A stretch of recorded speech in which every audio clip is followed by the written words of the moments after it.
I'm gonna make a video on China.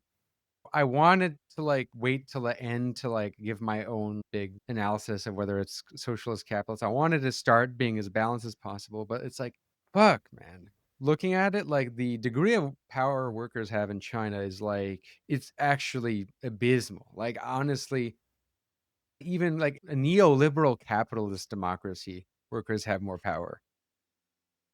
Responsible for Strikes are illegal. I mean, for one thing, like, it's illegal to post about them too, to I even mean, like, share them on social media. whenever there were strikes during, like, this was more common during the Hu Jintao period, but, like, whenever there are strikes, yes, there'd be concessions made to workers, but after the leadership of the informal unions were arrested, and yeah, I would hear people like, "Well, why do you need unions if the state is workers?" And I'm like, "Well, you guys are complaining about the PMC, but the Chinese Party is run by engineers and lawyers, and increasingly lawyers." Yeah, and there's only you're Like, only allowed to join the state mandated union. There's no independent organizations allowed. You have the state union, and I hate to remind people, you know who came up with the idea of having unions, but just under the state? Fascists. That's a Mussolini. That's literally that's a Mussolini idea. It is strange to me, like, how this is all ignored. I mean, and today, what do people mean when they're like, "Oh, we support actually existing socialist states today"? They mean we support Vietnam, we support Cuba. We might even try to do apologetics for Pol Pot because reasons, even though we say we support Vietnam, which also doesn't make any sense. We're not going to mention that, you know, Russia and China were almost at war multiple times in the 60s and 70s, and that they were fighting proxy wars in Southeast Asia, and that Cambodia was, you know, a war where the United States played both sides, but it was actually favoring the Khmer Rouge and being aided by the fucking Chinese to undermine the Soviets and the Vietnamese. Like, you just don't want to deal with that because that completely means that actually existing socialism has contradictions even amongst the actually existing socialist states. I mean, the welfare state is more generous in England than it is in China, and the healthcare system is more socialized in Canada and England, which is crazy, and people pay less out of pocket on average as percentage per income in the UK than they do in China. It is the true Orwellian double speak nightmare. I mean, using communism, the goal of going to communism for the people to justify ultimately, like, the most capitalistic regime ever. And also, there is a large faction of China that is increasingly nationalist in the Oh, racial yes. sense of that term. That's what the Um, whole Uyghur thing was about, and, like, that you can say that was, like, they stopped it, but they stopped it after the media campaign against it, like, all well, I the mean, treatment camps. most people will just deny that that ever happened. Like, they're like, "Oh, it's no big deal. It's an education program." I'm like, "Okay, so you guys are against residential schools when the West does it, but when you do it Mhm. to Western Chinese Muslims, that's okay though." Or ignoring China's stance on the war on terror in the United States. They supported it. Mhm. I mean, this stuff really does bug me for the same reason it bugs you, because, like, I'll defend China against the West on certain things, and particularly like economic productivity things and like relative environmentalism. And I do think, yes, Xi is a little better than Hu Jintao, who's a little better than Xi Min, who was a lot better than Deng. But In some ways he's worse, but she is more of a dictator than Mao ever was. well, that's what I was about to With the get to. power. What happens when someone assumes Xi's powers who's not Xi, Mm. right? Like, you have a bunch of systems that are increasingly relying on Caesarist and Bonapartist figures to hold them together, and they're all getting really fucking old. Putin's older than the Soviet bureaucrats too. Xi is older than that. We're living in a global gerontocracy. You're listening to One Dime Radio. Become a patron at patreon.com/one dime to support the show and get access to extra content. We think that ideology is something blurring, confusing our straight view. Ideology should be glasses which distort our view. And the critique of ideology should be the opposite. Like you take off the glasses so that you can finally see the way things really are. When you talk about a revolution, most people think violence, without realizing that the real content of any kind of revolutionary thrust lies in the principles and the goals that you're striving for, not in the way you reach them. Philosophers call someone a relativist, by which they mean it's a person that holds that any view is as good as any other view. My simple response to that is this: no one holds that view. No one believes that every view is as good as every other view.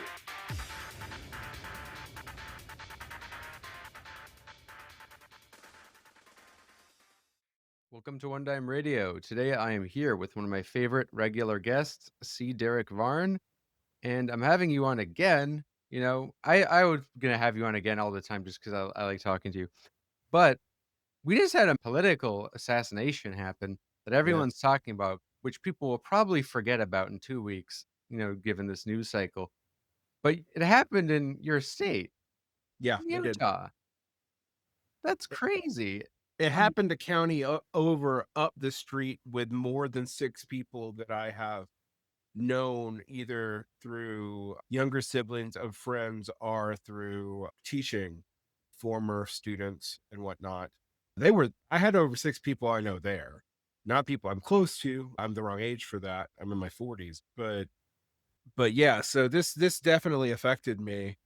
And the speculation I saw online seemed ignorant of Zoomers, ignorant of guns, ignorant of Utah, and ignorant of the kinds of college campuses we were talking about and what Turning Points USA had mainly focused on as their prime, bread and butter movement stuff. And while I'm not sure it'll go away in 2 weeks, but who knows? It does seem like they are successfully pressuring media companies to turn Kirk into a kind of martyr. Although it's weird because martyr for what exactly? The narrative as we understand it right now doesn't really help, nor does pushing back on it, because if they're going to use it to suppress leftists, it doesn't care what Taylor Robinson, the shooter, believed. But if you want me well, to go into like more of what we know and I literally got out of a training with my union about being very careful on how we speak about this because a lot of people have been speculating wildly. And there are attempts right now to get various public servants to say things that will put them in contradiction with the law or with a sponsorship and have disciplinary action taken on them. So who a knows how this mousetrap. goes? Hmm? It's like literally a mousetrap. Yeah. Except they're not even going after leftists; they're going after liberals, and that's another thing. That just happened yesterday, at the time this is being recorded.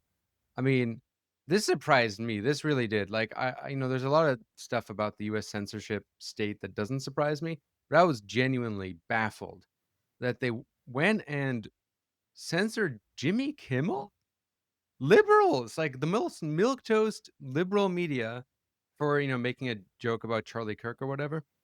They had Yeah. ABC terminate his program. Jimmy Kimmel, and then the liberals are crazy, and now they're getting crazy, going crazy, and I wonder, like, I feel like this is just stupid even for from the standpoint of the Republicans. I feel like this is gonna totally nuke them. I mean, like, Hitler went for the communists first, then he went for, like, the Social Democrats and then the conservatives. I mean, Trump just went straight for the liberals. Well, Trump is a media being and has gone for the media more often than not. And I've heard people say, "Oh, Trump will come after your favorite streamer." And that might be true. I mean, there's definitely people who will, and I would not say that people in our position in the United States should feel very comfortable right now. But I think one of the things that makes these big liberals easier targets is they are legacy media, and legacy media is actually less profitable. And it is very clear that the FTC is literally just being open about political influence for mergers. and allowing mergers that otherwise would not happen to happen. And in the case of ABC, you you don't so much have Disney with a merger, but you have downstream affiliates who want mergers. And those are the people who put pressure on Disney to cut Kimmel out. But if you listen to what Kimmel said, I mean, some people said he was Piers Morgan, in his normal bootlicking way, got on the air today, was talking about how Kimmel misrepresented it, talking about groypers. Kimmel did make the groyper inference like a lot of other people, and I had thought that was stupid.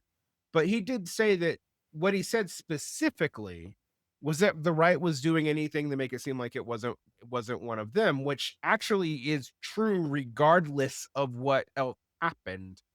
But it's been also true that everybody's been trying to spin this kid as not one of them. While, I mean, one of the things about what I'd like to see some radical liberals and some leftists like make off-color jokes or celebrate it. I I was a little bit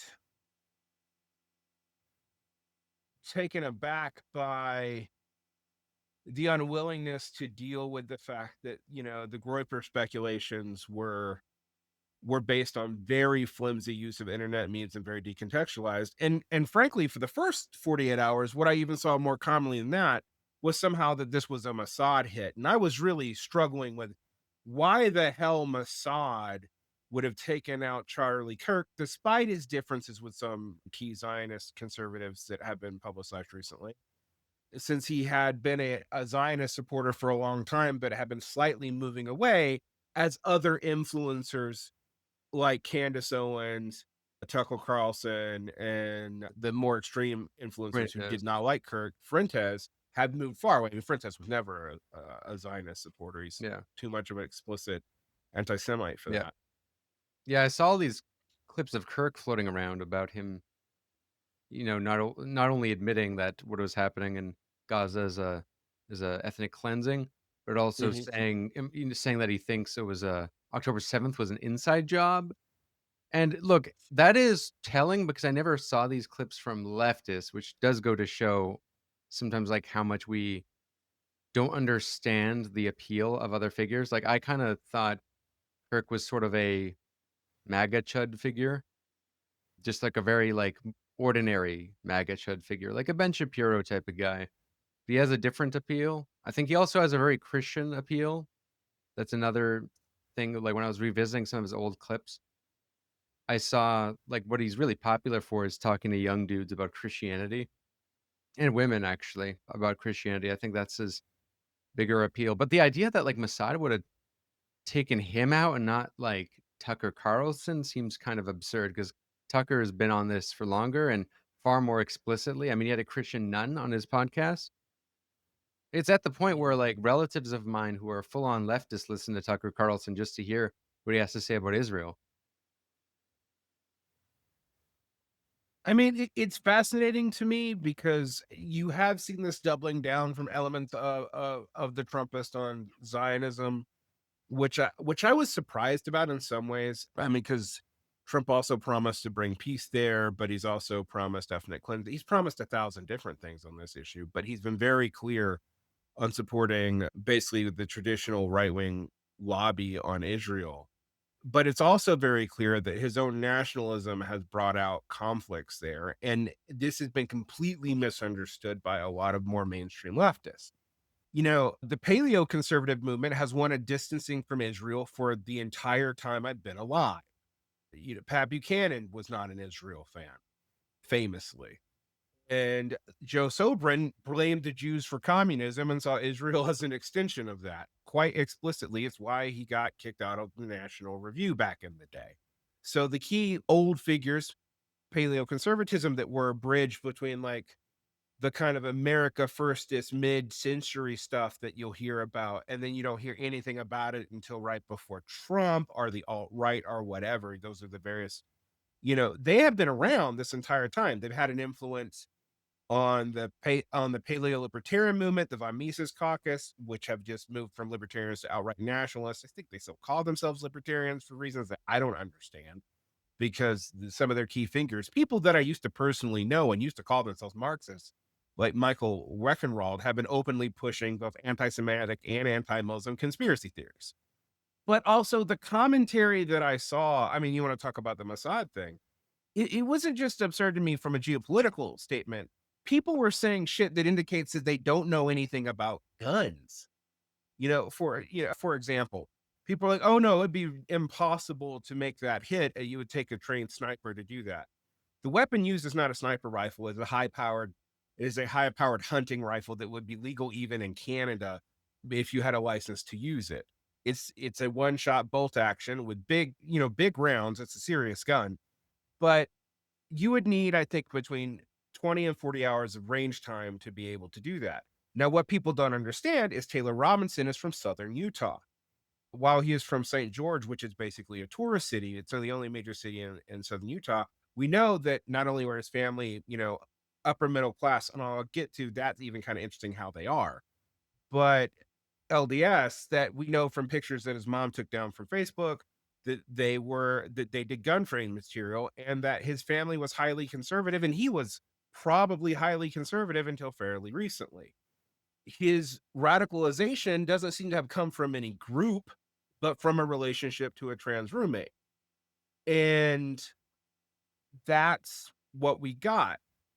What I'll tell you about that in regards to the guns, though, is anyone with training and range time could make a 200-yard shot, and it looked like he was aiming for the center for the center of the body and hit the neck. So it wasn't even a perfect shot, although it would have been lethal either way. People confuse that with like the attempt on Trump, where you had someone who barely missed with an AR-15. But an AR-15 is not a long-range rifle. That's not a sniper rifle. Also, I know the campus it was on. UVU is a commuter school. It doesn't really have dorms to speak of any significant amount. It has a very open campus. The quad, which is where these kind of things happen in UVU, is open air and surrounded. If you could get up on the top of the building and hide a weapon, and you had significant leverage in a clear shot, you could make it in one shot fairly easily. And what I was bringing about Southern Utah in that context is we know he was trained in hunting. Southern Utah, unlike a lot of things from like the southeastern United States or the northeast, is unforested. Most hunting is necessarily long range. So any experienced hunter from that region could probably make that shot. So there is no need to come up with elaborate theories of Mossad somehow influencing. I mean, I know people who maintained it even after Robinson was caught. They're like, oh no, they're just hiring people off of Discords. There's no evidence that Mossad was hiring people off of Discords. And why would they hire a Utah Technical College student to go to a commuter college to assassinate a political influencer? Now, Kirk is an interesting figure. You were talking about him. He's interesting because he was an interface between different groups. He did start off, and I would not even say he didn't even start off as a MAGA chud. He started off as kind of a Christian Paul Ryan Republican. He became more of a standard Ben Shapiro MAGA chud, but he's been moving to where the influencers are because he's an interfacer. That's always what he's primarily done. And, he is a religious person, and I think he has shown that the evangelical acceptance of Christian Zionism has been really tested by the events of the last 3 years in a deep and profound way. And I know that from just Christians I know too. There's Lutherans in my wife's family who were diehard Zionists who are not anymore. Right? So this does not surprise me. That he would flirt with conspiracy theories and anti-Semitism would not surprise me, but it would never be a hard part of Kirk's identity either. It's just that's where that movement is, and he's the interfacer between all of it, or was anyway. And his operation, in some ways, is highly funded and had ties to the Trump administration, but in other ways was not. They would often focus on smallish campuses where, one, there'd be more conservative sympathetic students and students to be run over, even though no, like UVU is not like a conservative campus. It's not it's not Liberty University or BYU, but it's a commuter school. It's like 60-40. Like, and two, I think a lot of people commenting on this also do not understand American Zoomer men who are by and large ideologically incoherent. Not non-ideological, but ideologically incoherent. Mm. So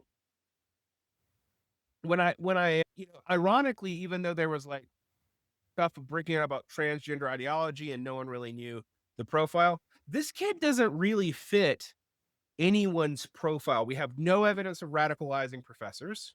We have no evidence of him having direct ties to any specific movement. There's some evidence proposed in the right that I haven't seen debunked that some people he knew had indirect ties to armed queers, which is kind of a, a like gun lefty group in Salt Lake.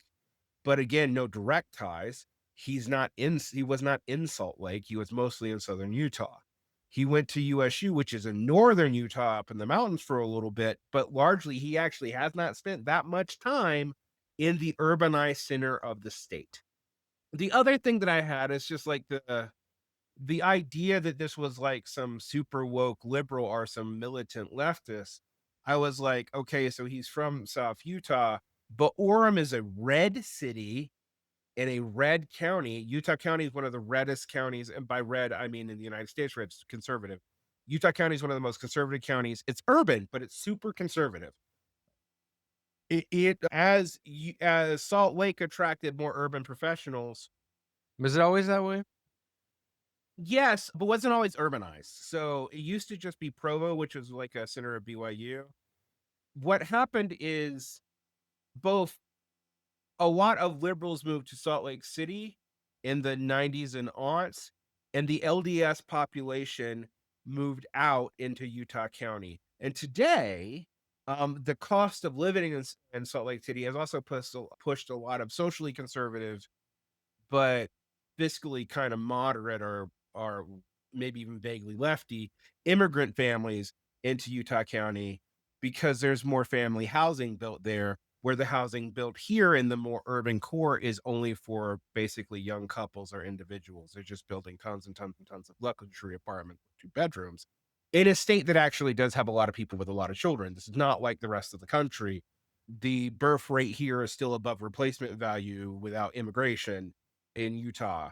So that's quite different. Even though it's declining from like the average family having 3.5 kids to like 2.2.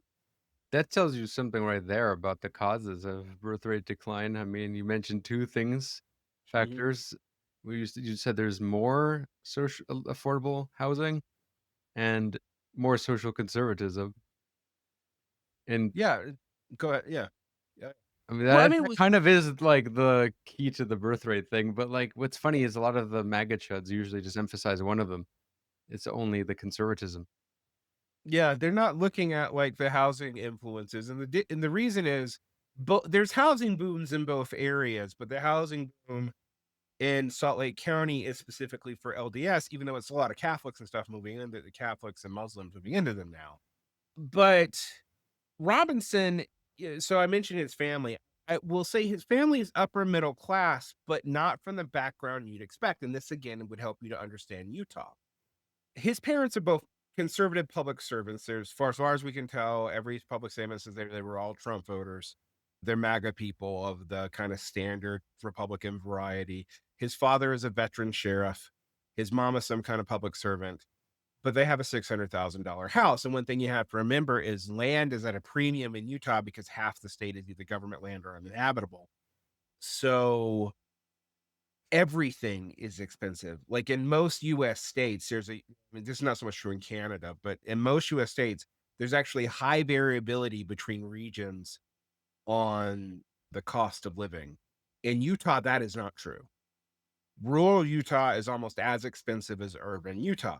But families who've been there for a long time have houses that they probably paid $100,000 for that are now worth almost $1 million and have become so in less than a decade, because we've seen land values here go up higher at an even higher rate than the general than the general United States increase.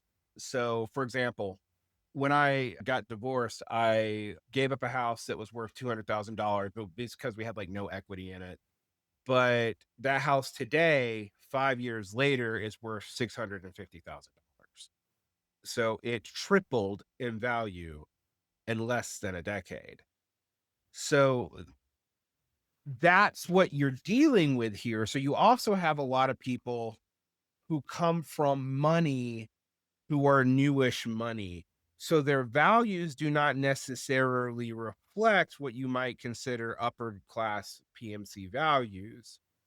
And with someone like Robinson, this probably creates a weird class matrix for them because they have, even though he did not go to elite institutions, he's a smart kid from what we Just can to tell. clarify for the audience, you're talking about the shooter. Yeah, the shooter. Yeah.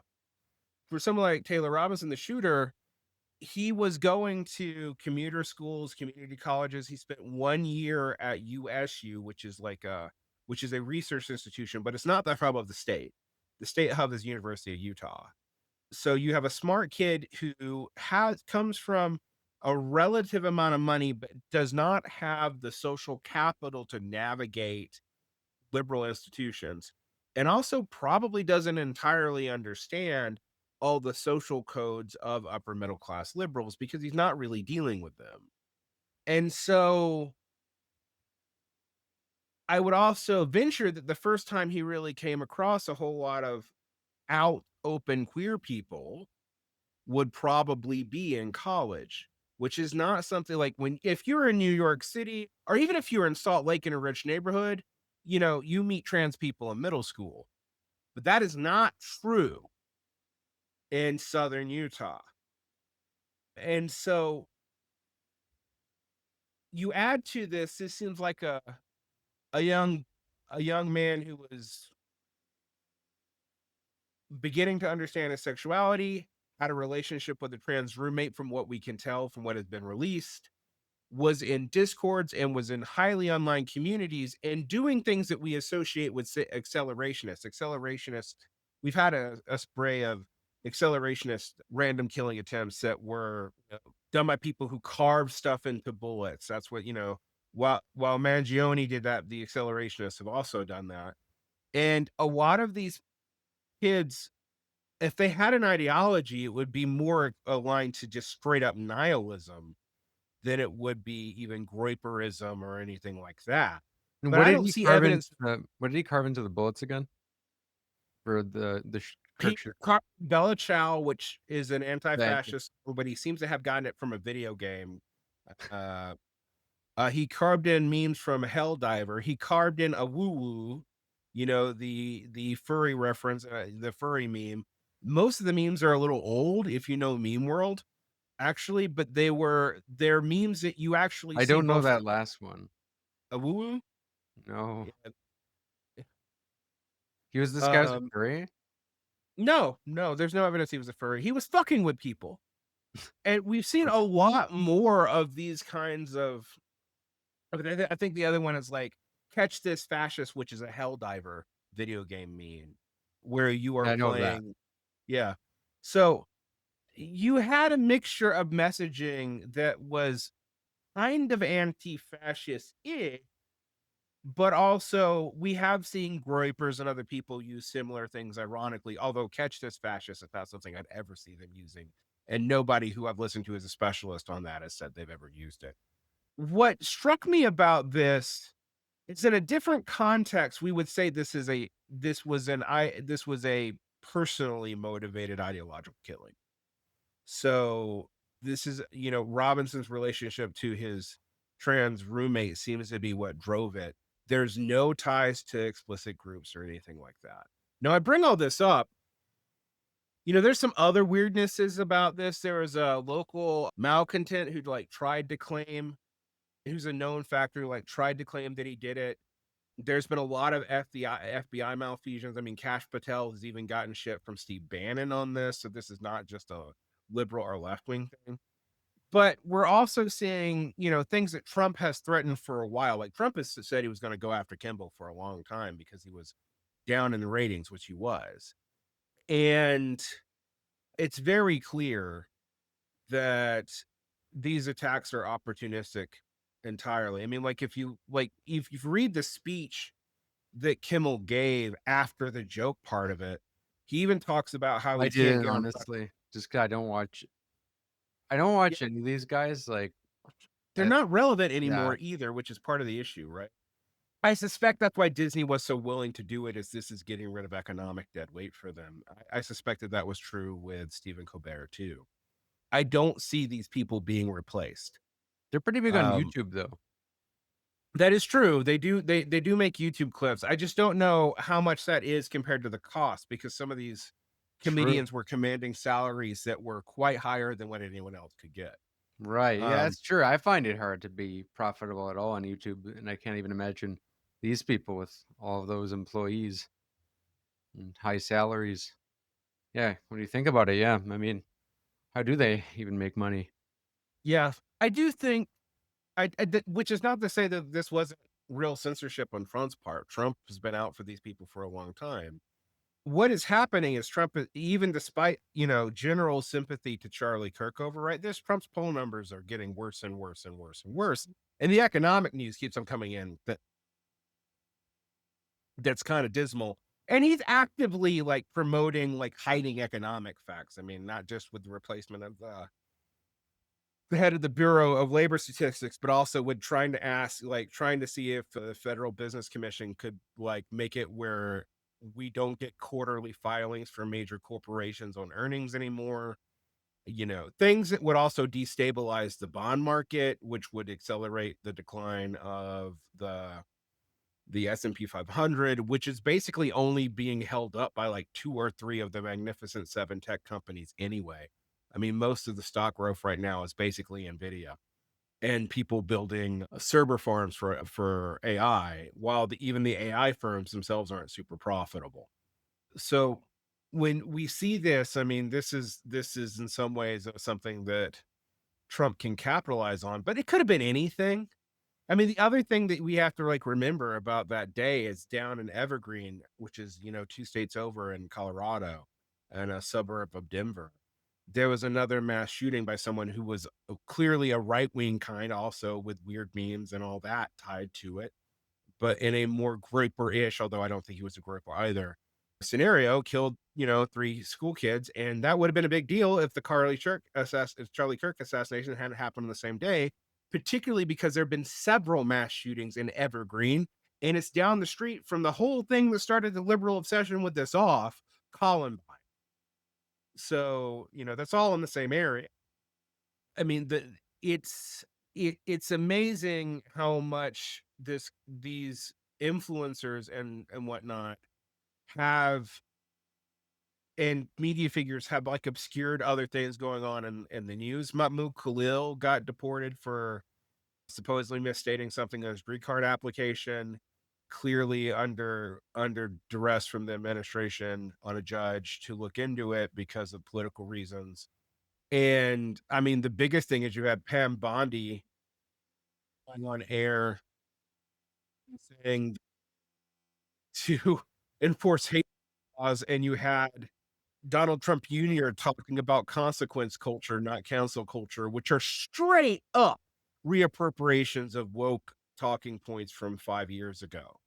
So, and it's been noticed. Tucker Carlson took a stand on this. I mean, it's probably opportunistic, but he took a stand on this, about hate speech laws and speech codes. But he's one of the only people in that orbit who has.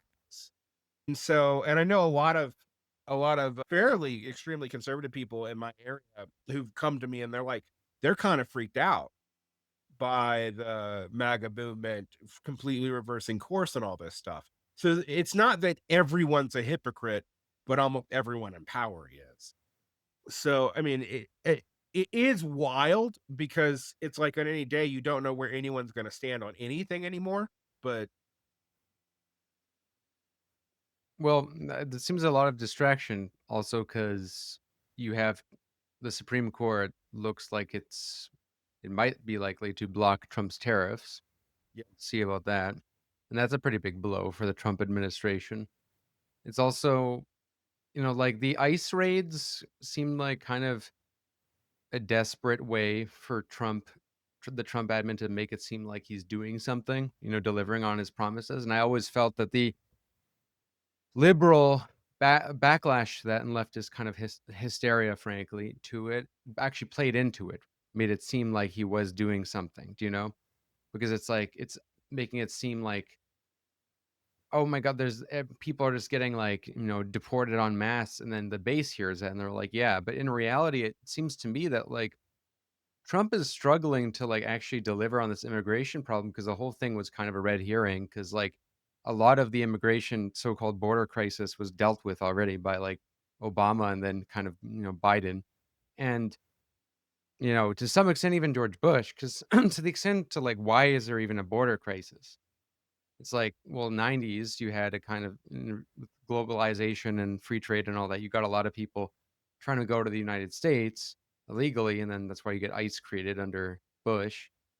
But then you get another surge after 2008 when all the Latin American economies are dismal, and you get a lot of like immigration there. And like back then, you can see all these clips of like Obama and Clinton all Mhm. saying like, we need to seriously deal with this border issue. And then you Republicans use that clip today and say, why are they not taking the issue seriously? But it's like they did, and even like they went so far under Kamala Harris to like basically implement Trump's legislation, and that like bipartisan bill was rejected. They try to do like a Mhm. bipartisan thing because so Trump can have something to campaign on. So it just seems like Trump trying to like make his nothing burger of a regime. Like he's trying to obfuscate from that, and that's what this like Kirk fiasco feels like. It feels like a big idiocracy movement, idiocracy moment. Like something so ridiculous where it's just like this almost Kim Jong Un level exceptional theatrics. Do you know what I mean? It just feels like something a totalitarian regime would do. It's so ridiculous in terms of distraction. But I see why media figures are freaked out about it because I was as well. Just Mhm. watching that. I mean, it's jarring. Most of these assassinations we never saw live. I have a feeling we wouldn't. Most people wouldn't speak as positively about Luigi Maggioni if we saw the guy getting killed. You know, in a Mhm. visceral way. I think seeing that is pretty jarring, and it's also like empathy works in large part because if we can envision ourselves in the person's shoes. And I feel like a lot of people like who are talking heads, regardless if they're left or right, see that and they're like, that could be me. So that's why it's getting so much more coverage than everywhere else, right? I Mhm. mean, like Hassan Piker was about to do an event debating Charlie Kirk live, right? So that's I can see why people are freaking out about it because it's like, of course, the media people are overrepresented in the media, obviously. Right. Well, I both in the backlash to the media and that media people could be legitimate targets in ways that other political actors have been in the past. Although, I mean, even that's not new. Both, if you look at the 70s and 80s, like radio hosts were often targeted by various groups, more left wing than right wing, frankly, but both were. And Left-wing radio hosts were targeted, yep, or were targeted. Like that, one of them was killed. There's a movie about it by Peter Boghossian. It's a true story. It was not super common because most of the terror attempts in that time were just like they got caught or they were unsuccessful. there was But also way more terror events back then, period. yeah, Like, no, the it's something '70s is people miss. wild, especially with the left-wing terrorism. I mean, back then, left-wing terrorism actually was common. Seems very not common now. Like, the Weather Underground, Oh I yeah, watched no. a video, shout out Oki's Weird Stories, made this great video on the Weather Underground. It actually made me angry. Just watching that made me legitimately angry. All, How like crazy. 200 bombings and property damage, killing mostly sympathizers to themselves. Yeah, it was ridiculous. Also, like the spate of people like hijacking planes and taking them to Cuba, those are real things. I mean, I would say in 80s was more right-wing terrorism heyday, and even in the 70s, right-wingers actually killed more people, but partly because they were more competent. You know, It's crazy that I was hearing people, oh, we live in this age of political violence, and I'm like, weirdly, actually, what I said on another show is in America, the time periods where we don't have a lot of political violence are like 45 to 62, and then like 98 to like 2008. I mean, yeah, there are mass shootings, but most of them were random.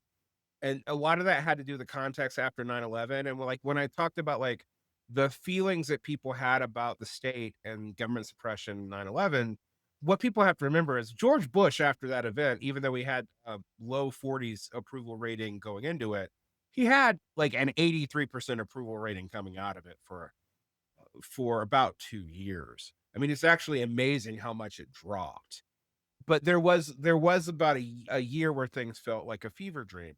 People, it's weird because in America, I hear people comparing the current situation to to that time, and I'm like, well, in the sense that, like, yes, there's a lot of sympathy for Charlie Kirk, but like the government is not broadly popular right now, and you're really seeing elements of the MAGA coalition and the conservative coalition fray pretty strongly.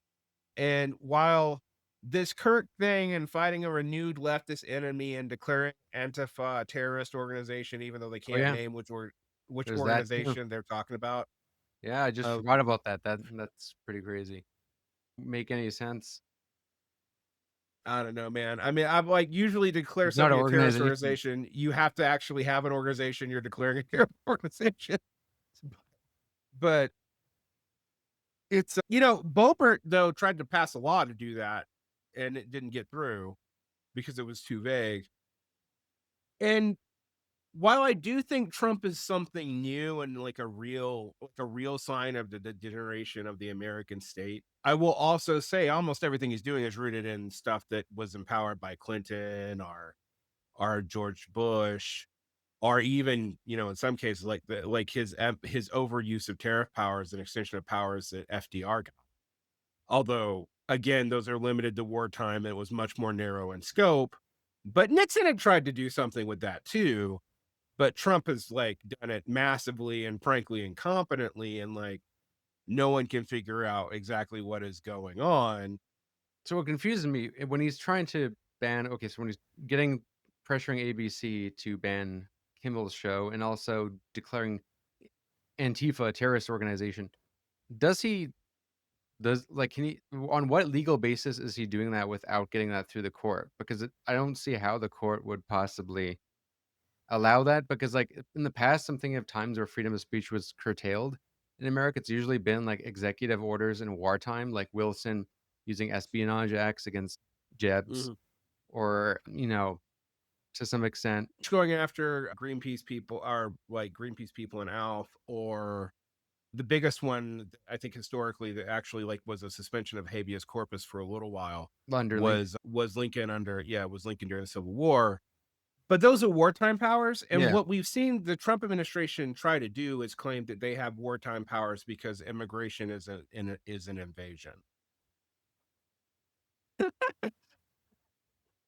that's so absurd. Well, that's the auspices of which they are trying to. But so like, but seriously though, like, what legal basis is he trying to, you know, ban Antifa? There, Like, how can the he ability do that? terrorist. There are a lot of provisions in the Patriot Act that do give a broad spectrum thing on terrorism and the executive's ability to label things as terrorists, but there are certain criterion that they do have to meet. But it would have to be challenged in court, and these kinds of courts actually tend to be secret courts because they deal with national security interests. And it's also very hard to know, you know, where this Supreme Court is going to go because they've given Trump a lot of what he wanted, but there have been times they pushed back on him. They were pushing back on him a lot in the first 30 days, but after that, they've kind of Well, with the they tariffs too. yeah, and I think on the tariffs, things are not leaning in his direction because I mean, for one thing, and I don't think Trump is unique in this. I think actually the last few presidents have not been thinking about their party after their presidency, including Barack Obama, believe it or not. But it is very clear that since this is Trump's second term, he does not give a shit about his party's reputation or his poll numbers. He did in the past. And I pointed this out to people because they're like, oh, is this weird that the president doesn't care? I'm like, why would he care? He's not up for reelection. He doesn't care about his party. His whole popularity was originally running against his party internal to his party. I don't know why he would give a shit, but it's gonna be a mess. It's also clear that like some of his secretaries, because he's been very hands off with them, such as Robert Kennedy Jr. and Kash Patel, are even becoming unpopular with conservatives, and conservatives are getting themselves in very weird positions trying to defend them because they want to make Trump happy. But also they realize that there's no future for this in their party after Trump is gone, and Trump is 79. So it's quite queer. Meanwhile, on the liberal side, the Democrats do not have a response to almost anything. And I will say, having gone to Blue Sky, a lot of like the Mangione-esque posting was not coming from hardened leftists or even, quote, anarchists who celebrate propaganda by the Guide. It was coming from liberals, which I was Especially with this sort of. event, with the Kirk, most of the worst vile stuff I saw was from liberals on Blue Sky.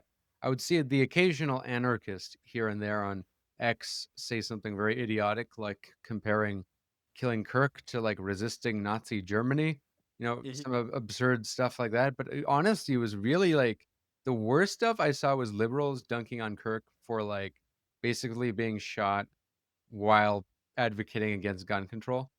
And, like, that Mhm. was just such a field day, like, they had such a field day with that.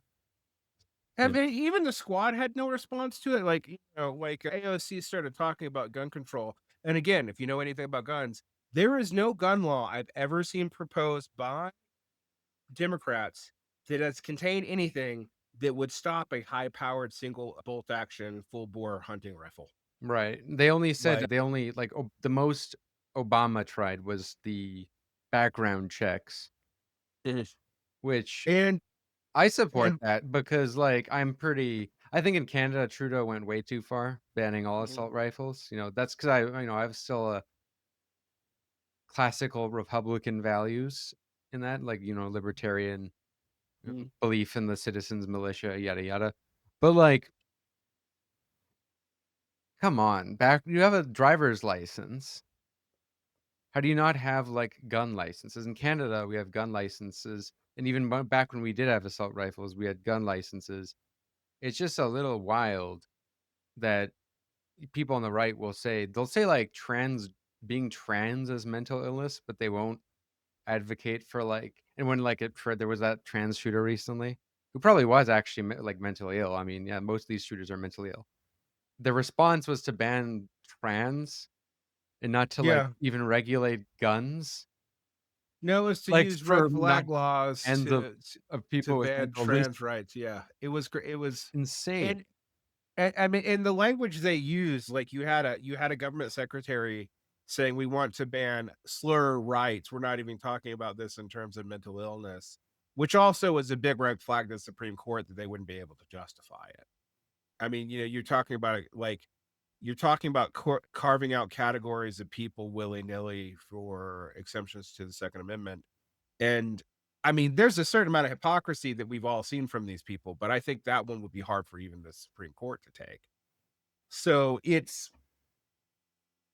is, I mean, we are seeing it for short-term gains, like conservative jurisprudence fall out the window, but we're also seeing that liberals are I mean, what was so fascinating about it, if you look at liberal responses, it was either to do Ezra Klein and like kiss ass because I think because they were afraid of repression from the Trump administration, or to like act like they were Nariki terrorists during the Russian Revolution. I mean, like for those of you who don't know, Narodniki Oh, and terrorists were, Narodnik. Yeah, yeah. yeah, were people who Yeah. assassinated key political figures and like The The Marxists Bolsheviks actually, condemn that. Yeah, all the yeah, Marxists explicitly, condemn that. yeah, explicitly, both the Mensheviks and the Bolsheviks condemned that because it led to creating martyrs and repression and getting things that were worse at the end of it, and it was disorganized. It's not that like Marxists, the Bolsheviks did not have a problem with political violence, but they did have a problem with random, uncontrolled, and disorganized political Terrorism. They violence. had a problem with terrorism. They're Right, explicitly explicitly. In fact, they make a big deal even when they write about terror, they make a big deal about the difference between terror and terrorism in their writings. It's actually kind of fascinating to look through. Now, what I've seen that was interesting is I did see some Marxists who were like, "Well, why do we care about that distinction anymore?" Or, "Oh, well, there's a difference, anti-colonial terrorism versus," and I'm like, they weren't talking just about political assassinations. It's not like that. There's never that like it's the randomness and the idea that propaganda by the deed is going to push people in a certain way that they rejected. But that's been really popular for a while.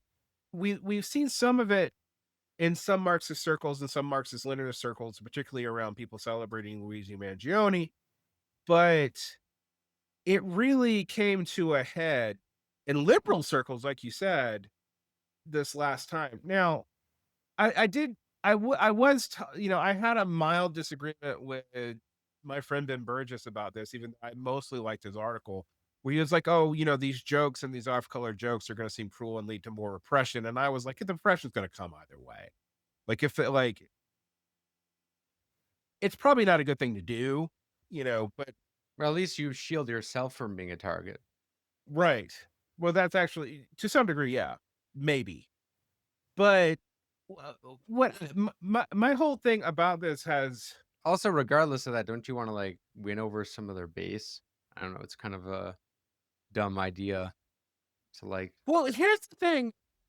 Right now in America, it's hard to convince people that there's anyone who's neutral on anything or who's winnable, which is weird because if we look at this Taylor Robinson, young man as a figure, he shifted ideologies. Yeah, same with Luigi. Right. Where Like, well, I think it's misleading to say when men are turning right. mhm, I mean, they are turning right in a certain way, but they're n you mentioned this earlier. I mean, like, you say ideologically incoherent. I would just come out and say, like, what I've noticed is the sort of zeitgeist of younger men, and that category includes people, up in their 30s. right. No, I agree. I've almost like I always like to, ask the opinion of, like, Uber drivers whenever, like, of what they think of politics. And, back when I did Muay Thai a lot, I was around a lot of dude bro spaces, so I got a kind of sense of, like, what a lot of people think. I also pay attention to a lot of these communities 'cause I have a friend who directly, like, makes videos about the far right and has brothers who got stuck into the manosphere and all that stuff. A sort of thing I've noticed is, like, dudes shifting rightward pretty strongly socially, but economically, I wouldn't quite say left or socialist because it's incoherent, but, like, populist. And that, like, they would support, you know, even, like, the idea of, like, literally taking the property of a billionaire. But, like, if you frame it as, like, socialism, communism, maybe not, because it's, like, that's tied to a bunch of other things. But I do notice, like, a shift away from the sort of free marketism, you know? Because I remember when the right was all dominated by free marketism. Now I don't think people care. No, I don't think there's anyone who's a free marketist. Well, they do exist. I don't think there's anyone who's a free marketist in the old way, except maybe some resistance liberals, ironically, because like I pointed out, I was agreeing with somebody else recently that the first people to call Trump a fascist in the mainstream, not on the far left, not in the Antifa left, were former neocons, many of Mhm. whom are still free marketers, but they are now thoroughly in the Democratic orbit if they have not become MAGA chuds. They've had a choice. They've either become MAGA chuds or they've moved over into like the moderate, you Marco know, Rubio, yeah. yeah. Yeah, well, Marco Rubio's a MAGA chud, and then, like, if you look at, like, Bill Kristol's over there, like, even talking about the need to rethink ICE, you know? It's a very bizarre scenario, but it's very clear how that's sorted out. The other thing that's sorted is a lot of not left-wing in the sense of, like, having a coherent ideology, but various kinds of cranks headed over to the right, but none of them are free marketers. You know, RFK Jr. is not a free marketer. Mhm. Tulsi Gabbard's not a free marketer. C. Bannon's not a free marketer, never been a left winger or a liberal in any capacity. And I do think there is something to the Tariff temperament. for pro-tariff is, like, antithetical of being a free marketer. Like, Right, exactly. So you just don't see that anymore. But also what you have seen is elements of this is what's weird about Trump's current coalition in Congress. Elements of that free market world still kind of exist on the refusal to do subsidies and on cutting Medicaid and all that. cutting Medicaid and all that. Or the Elon Musk, which he seems to have, like, completely just dropped out of the picture. Mhm. I think he was told by his share stockholders he had. But yes, I also think he got burnt by Trump, which was the least surprising thing ever. Yeah, because Um, then they can't blame the Doge failure on Trump. They can blame it on Musk. It's perfect for them. Musk, right. Because that was, like, Um, also the biggest nothing burger ever. I mean, like, all of that charade about cutting government and then, like, talking about the transgender mice. We got the y transgender mice, which, I yeah, mean, he, like, I mispronounced I would the say it birder is a nothing thing. burger, but it actually has hurt the economy because 'cause we've seen massive job cuts tied to it, Right, but it's yeah. done very little. Like, as far as, like, I It's mean, no like, they done didn't save any yes. money. They Yeah, just because cut a it's lot of like jobs.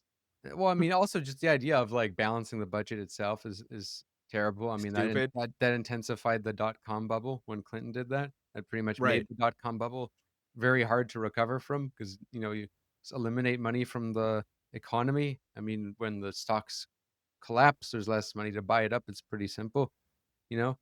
Like, Japan gets it. Japan's government just goes and buys the stocks. They don't give a shit about their debt, and they're, like, extremely capitalistic. But it's just funny, like, the idiocy, right, of it all is just enormous, and also what is being delivered. So you have the MAGA base being very I've seen the MAGA base be nothing but disappointed, but the amount of copes that they're creating for why that is fascinating. Like, you have Kash Patel is not, leaking the Epstein files like he promised because he's actually, he's with a Mossad agent wife or something because the girl is way hotter than him.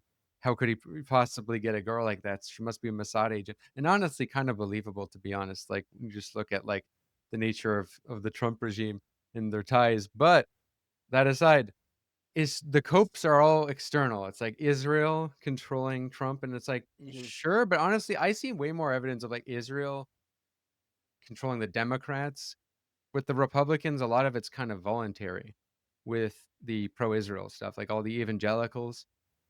Because, like, I was reading the Timer's Israel Lobby book, which I know is kind of, like, dated a little bit. It's like 2014. But in Mhm. it, I mean, it seemed to me like the APAC has a far greater role in, like, influencing the Democrats, and generally, like, Zionist media more so scares the Democrats because Democrats are scared of losing the Jewish vote. So they, like, like, 'cause that's where the more anti-Israel sentiment seems to be coming from, the Democrats' base, so it makes sense why they would care. The Republican Mhm. base, it's like, maybe the Zionists are scared of the Republican base now, but, like, the idea that they needed to all be controlled, I don't know, it's just very funny, the copes, and the most depressing thing of all of this is everyone thought I remember Zizek, he's changed his mind on this. In 2016, he thought getting Trump elected was gonna push people left. He's since changed his opinion on that, and I think everyone who thought that at the time surely has, because what has been happening, at least from what I've seen, people have not been shifting left. If anything, people have been shifting more nihilistic direction as far as the Mhm. current leftists are. And then on the right, people are shifting further right. I see, like, people like Nick Fuentes getting way more popular. Like, people are shifting way more right, actually, and that says something like you not just about, like, the success of Fuentes, but I mean, that like, damn, really, like, the left must be fucking up, 'cause this happened in Canada too. In Canada too, like, after the MAGA shit, people shifted left, but to liberals, not to the NDP. The NDP lost seats. Yeah, well, I mean, that's what that's already happened here. Effectively, they did that they did that in response to Trump won, and we saw. I think people saw how that is going. I think what you're going to see is a largely nihilistic generation. This is, gender divides are high. I see millennial. I listen to a lot of liberal and conservative media, just almost opposition research.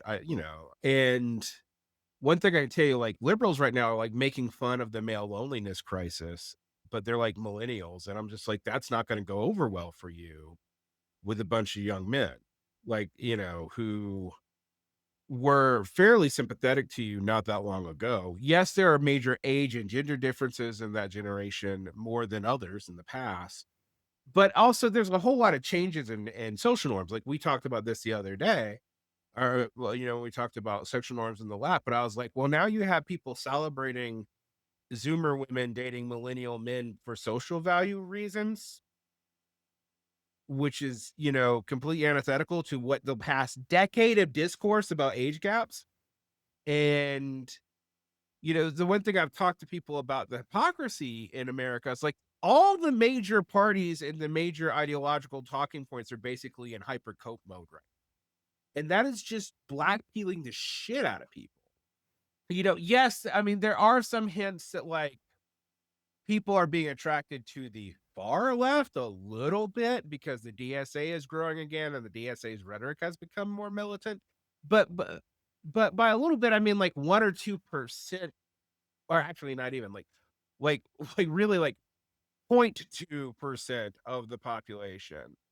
And with a lot of my students I teach right now, and I work with people ages basically 15 to 20, they don't trust anybody and they barely believe there's a future at all. Like they aren't really ideological. It does remind me of shit I saw in the late 90s where you had kind of a nihilistic consumerist culture, but they're not consumeristic either. There's no real consumerism tied to this. So, mm, That's true, because 90s, you did have the relative stagnation of wages offset by this free trade that gave people access to, like, all these China-made goods. So, like, you got people's standard of living seem higher than it is because of all the cheap things they got. That's not really quite the same for this generation, and also, like, the 90s, I mean, it really did, like, the petite bourgeoisie really did thrive in the 90s. I mean, you could say in the 2000s, it got fucked by deindustrialization more, but, like, in the crash, but the, like, property values pretty much, like, inflated so many people's wealth in the 90s, it's insane. So mm, it, like, made a certain class of people comfy enough to not care. absolutely. Absolutely. Yeah, people should listen to that episode, what we alluded to, though, that one about the sexual norms on the left. I think that was it's actually might have been one of my most popular One Dime Radio exclusive episodes so far, and I was actually very reluctant to even put that out, and that got very good feedback. I think that says something because it's like, whenever you tackle this issue, you have to either be woke or a chud. If you have any it's rare to see people talk about this in a very nuanced way. Surprisingly, even though a lot of people I meet have actually nuanced opinions on this, including women, right? Including women. Like, what we don't pay attention to with the gender divide is age. Like, there's some women who've been shifting right as well. It's Absolutely. painted as if like women are shifting left, men are shifting right. That's not really what's happening. It's really like education, men without college degrees shifting dramatically right. Men with degrees also shifting right. Women with degrees who are younger shifting a little bit left, but actually like Gen X women shifting rightward.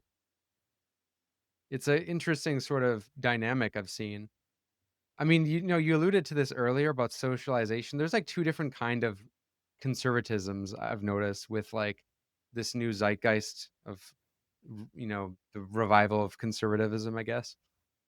On the one hand, you have it like what I'll say is genuine working class conservatism, which is people who, out of an instinct of when there's a lot of things changing and you have a lot to lose, or it's not a lot to lose, you have very little left. You kind of hold on to what you know and hold dear, like family values, etc.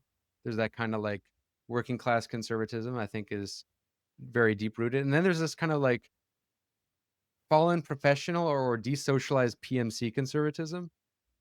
You alluded to this, which is like these people who wanna go into PMC spaces, going to college, but, like, they can't adapt well to the sort of liberal, progressive, or, like, politically correct mentality, or they might feel themselves alienated from it, and they kind of, in reaction to that, gravitate to the chud stuff, which is very common. I've seen a lot of that. A lot of that. Yeah, absolutely. And I mean, I also think like if you look at even if you look at the far left, what its concerns were under someone like David Graeber versus what its concerns were over, under people who like Domenico Lacerdo. That is a very different kind of far left. Some of it's more practical, some of it may be more left wing, some of it's maybe more right wing. It's really hard to parse, I don't know which one's actually. worse, actually, when you brought those 2 up. I mean, I bring them up because they're both kind of like people I have ambivalent but mostly negative assessments. Oh, but they are dominant for Honestly, their I'll take the previous one. more. Yeah, I Yeah, mean, because their biggest sin is being disorganized and kind of incoherent, whereas, like, I think this new kind of Lazardos, neo-Stalinism, China standing is really just nihilism. I mean, it's insane. Like, I mean, it's kind of they don't come out and say it, but like what they envision, basically, if you take their logic to its conclusion, is the balkanization of the United States, civil war, and then like maybe China will like take over like some states and like China, Cuba, like the not united anti-Western bloc will like do something. It's just really weird, like what they expect. I mean, Weather Underground people like some crazy people in the '70s believe this shit too. Or like at least then, which crazy back then too, but back then it kind of made sense. Like there was a Soviet Union, you there's a know? Soviet Union. There was more anti-colonial revolutions going on. There was, actual, real armed conflict that was instigated by those people. There were organized groups to advocate for it. I mean, as I point out, a lot of these people aren't in parties, or they're in caucuses in the DSA. I mean, it's very weird when you think about that. Or they're not in the Um, country. right, right, right. Or either of the country they're advocating this for, or of the country they're advocating the policies of. I've noticed a lot of that. Like, what are you Oh doing yeah, in Indonesia? Like, Argentina. Yeah. right. So yeah, it's why are you whitewashing Peronism for no reason? But you see a lot of this, and I think you know I think there's a lot that drives that. I mean, you wanted me to talk about Civil War, but I do think like Yeah, one of the things that really that was kind of blackmails what the me, segue was. yeah, on Civil War is like people who have never even seen insurrection or a counter revolution with a historically low death rate.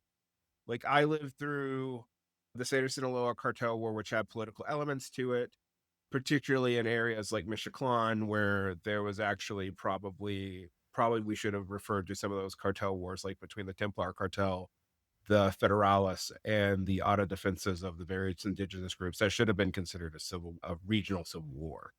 But nonetheless, I mean, there's always political reasons why you do or don't say something is like that. Most people in America would have a hard time dealing with as much as Americans are exposed to violence, especially compared to Europeans, the violence in our cities, we have a relatively high murder rate compared to Europeans and Canadians, although it's very low compared to like most of the rest of the planet, And except for very low Japan. compared to before. Like America's Oh living yeah, compared in to the the 1990s, absolutely. lowest crime Like, rate in history. but Well, you I have don't know. people Well, for U.S. history standards, which is not very long, but yeah. I guess modern industrial society history, pretty low. It's very low. I mean, like it's about even though it's gone up from the late aught teens before COVID and gone back down to about that level as far as the murder rate goes. It is still very, very low. I think part of the problem is that I think part of the problem for left liberals is that they've been talking about random violence for a long time as this major concern, not just political, but like, white guys just killing people, that narrative. And there's been more of that, but general murder has gone way the hell down and they have not talked about it.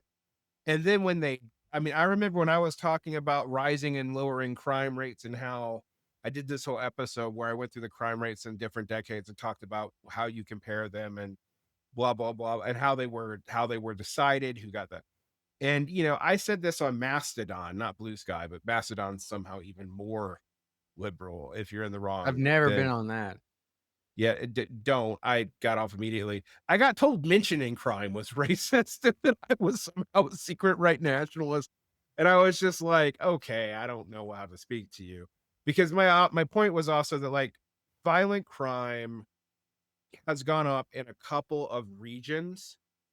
Like Honestly, Chicago, not the one Chicago, I mean, the homeless areas of LA, California's violent crime rate is really San low. Francisco. Yeah, But yeah, it's the Tenderloin in San Francisco and the Skid Row in LA have our neighborhoods would like South American level murder rates, but they're neighborhoods, right? They're not even cities. If you look at the high murder rate cities, almost all in the southeastern Mountain West.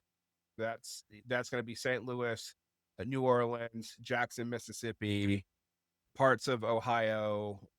I guess that's kind of the exception there. Mid-sized cities in the southeast, like my hometown of Macon, had a very high murder rate. But again, when I say very high murder rate, we're talking like 8 in 100,000, 9 in 100,000, 10 in 100,000, depending on the year. When I lived in Torreon, Mexico, the murder rate was between 31 and 64 per 100,000. You know, and I saw political violence in Egypt during the counter revolution where people I knew were just, labor organizers, people in my neighborhood, they just were disappeared flat out. They found an Italian student tortured to death with the fingernails pulled out.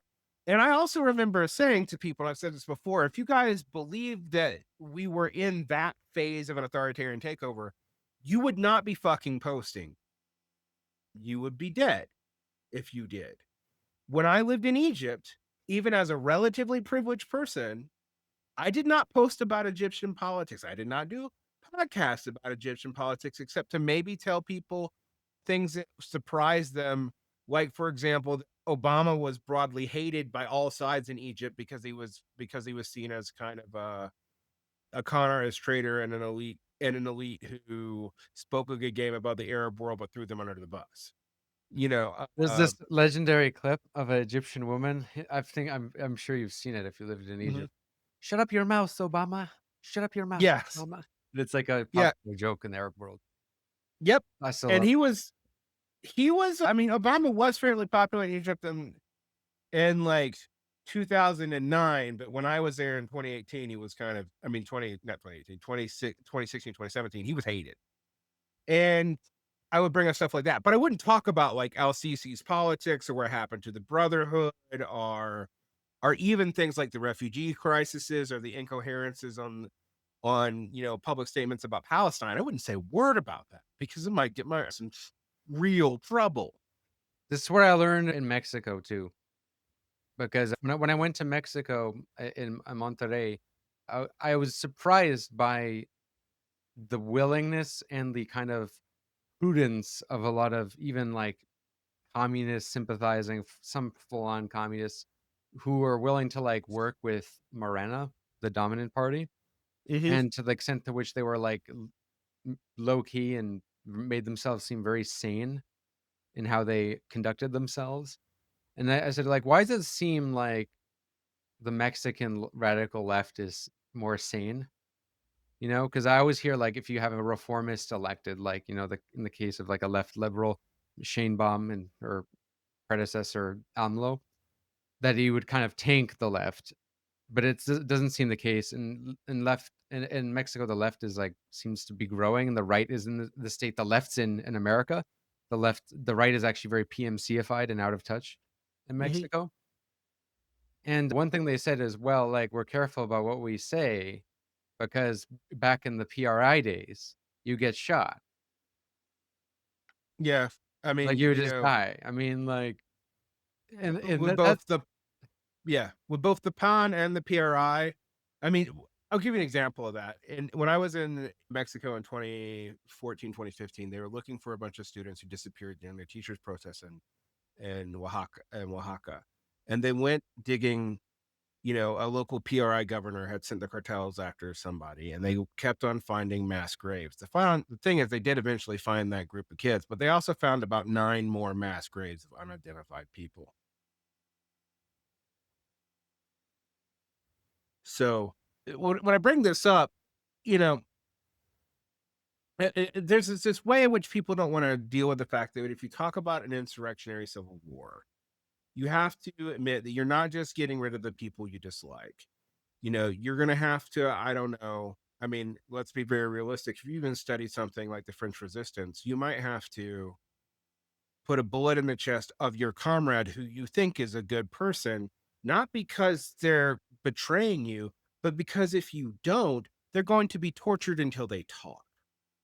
Like, what do you do? There's just no realistic conception of what this means. And there's no realistic conception of the levels of violence because people think that a civil war is like an anti colonial resistance. But the logic is completely different between those. And if you do war studies, which I've done a lot of, okay, so an anti colonial resistance, let's say you're the French in Algeria. The Algerians can lose 4 times the people that you do, and the French are still going to retreat because they have a place to retreat to. Right. The reason why, as far back as Thucydides, people thought civil wars are worse is because their criterions are zero sum. And you have to reintegrate somehow. It's not just that you're killing your brother, it's that you also have nowhere else to go if you don't, unless some other country takes you in as a refugee. And so the violence tends to be way more of a percentage of the population than any other kind of war. They are effectively semi-genocidal most of the time. And I will just give like four stats, okay? The US Civil War is the bloodiest war in US history per capita. Like, for the number of Americans who died in the war as a percentage of the population. But because it was regionally sorted and the battleground was limited to a relatively contained region of the upper southeast until the very end of the war and the lower northeast below DC, it was still only 2% of the population that died. Now, that's more than any other conflict in US history, but that's the ratio. The Russian Civil War, where there was not clear geographical lines, had about, and I'm referring to the Russian Civil War in 1921, so people know, had a death toll of about 5% of the population. When you combine that with the Red Terror before it and the Yuzovchina, you actually lost a little under half of the male Russian population in Yesh 1942, I think. Yeah, For those who go ahead. don't know, the Yezhovchina is part of the Stalinist Red Terror. Yes, the purges. Yes, the Red Terror. So, but even before that, the Civil War took out 5% of the Russian population. All right. The Taiping Rebellion, which we don't call a civil war, but really should be. And this was without modern technology, which makes this even more horrifying. This was not people using mechanized mass warfare to do this. But it also did not have clear geographical battle lines or even necessarily always clear factions. Took out between 8% of the Chinese population, which even back then was pretty large in world historical terms. So we're talking, I think it was something like an order of magnitude more dead than, or several orders of magnitude more dead than who died in the US Civil War. So I bring this up because when you're talking about this and then you're like, oh, we're going to do a 1917 style revolution. And I'm like, okay, but you have no military training. You, And that only happened because of a civil war. right. The only communist revolutions that ever happened were in civil wars. They didn't That start, that actually. succeeded, that succeeded. Like, Right. 'cause I mean, you have a bunch of failed revolutions, but even then, the failed ones happened within, like, either a civil war or a defeat of war. Mhm. Germany, right? Germany, or I mean, in the case of Russia, you have both a defeat of war and a civil war simultaneously, and then another civil war which consolidates it. I mean, I don't think people have thought about what they're advocating. And then you throw in With modern surveillance and modern military technology, and I think you actually have the percentage of the population go that die in that go way up to something like 10 to 15%. By the way, even though that doesn't sound like a ton, most polities don't survive that level of death. The US, arguably the USSR didn't over the course of 100 years. You know, it like, it this is even assuming the revolutionary method of, like, Leninism was somehow a successful model, which itself, I think, is a wrong assumption. But it's like, the applicability of that is crazy. It's why I've been very honestly increasingly more cautious about what I even make with my content because I never advocated that kind of thing. But what I've noticed is when I've done every time I do a critique of US democracy, like of talking about like how the system is actually way more undemocratic than people realize and how third parties, doing trying to do third party is kind of a I think a dead end in the US and you a lot of people will take the conclusion from that to be like, okay, revolution, whatever that means. Mhm. And I think there's something dangerous about like goals that are so distant because it allows you to not think about them and what they actually entail. And this is one of those things, like the revolution question, right? Not to mention Well, that I mean, revolutions never happened in in a country with democratic legitimacy, right? I think, though, however, while it is unlikely in most countries, in America, it is more likely because when you got, the freedom to own guns, and also, you have a lot of revolutionary doctrine that you could use to justify that. I mean, like you have Jefferson literally says you have the right to, overthrow a tyrannical government. The people have the right to overthrow a tyrannical government and replace it with one chosen by the people.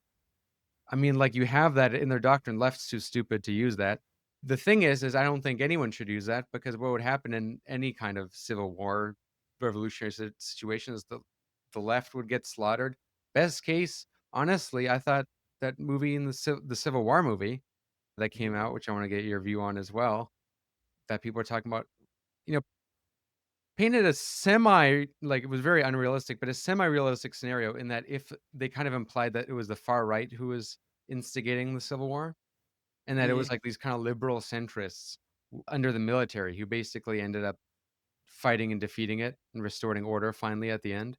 And honestly, like, if you look at the composition of the military, it seems like they would be more likely to lean liberal than far right. And, same with, like, the so-called deep state. It's really the far right against the deep state. The left is just gonna like, at most, will be like a sacrificial pawn that'll be thrown at the far right to be slaughtered like lambs. I mean, that's kind of what they were in the Arab Spring and in various other revolutions in the Middle East.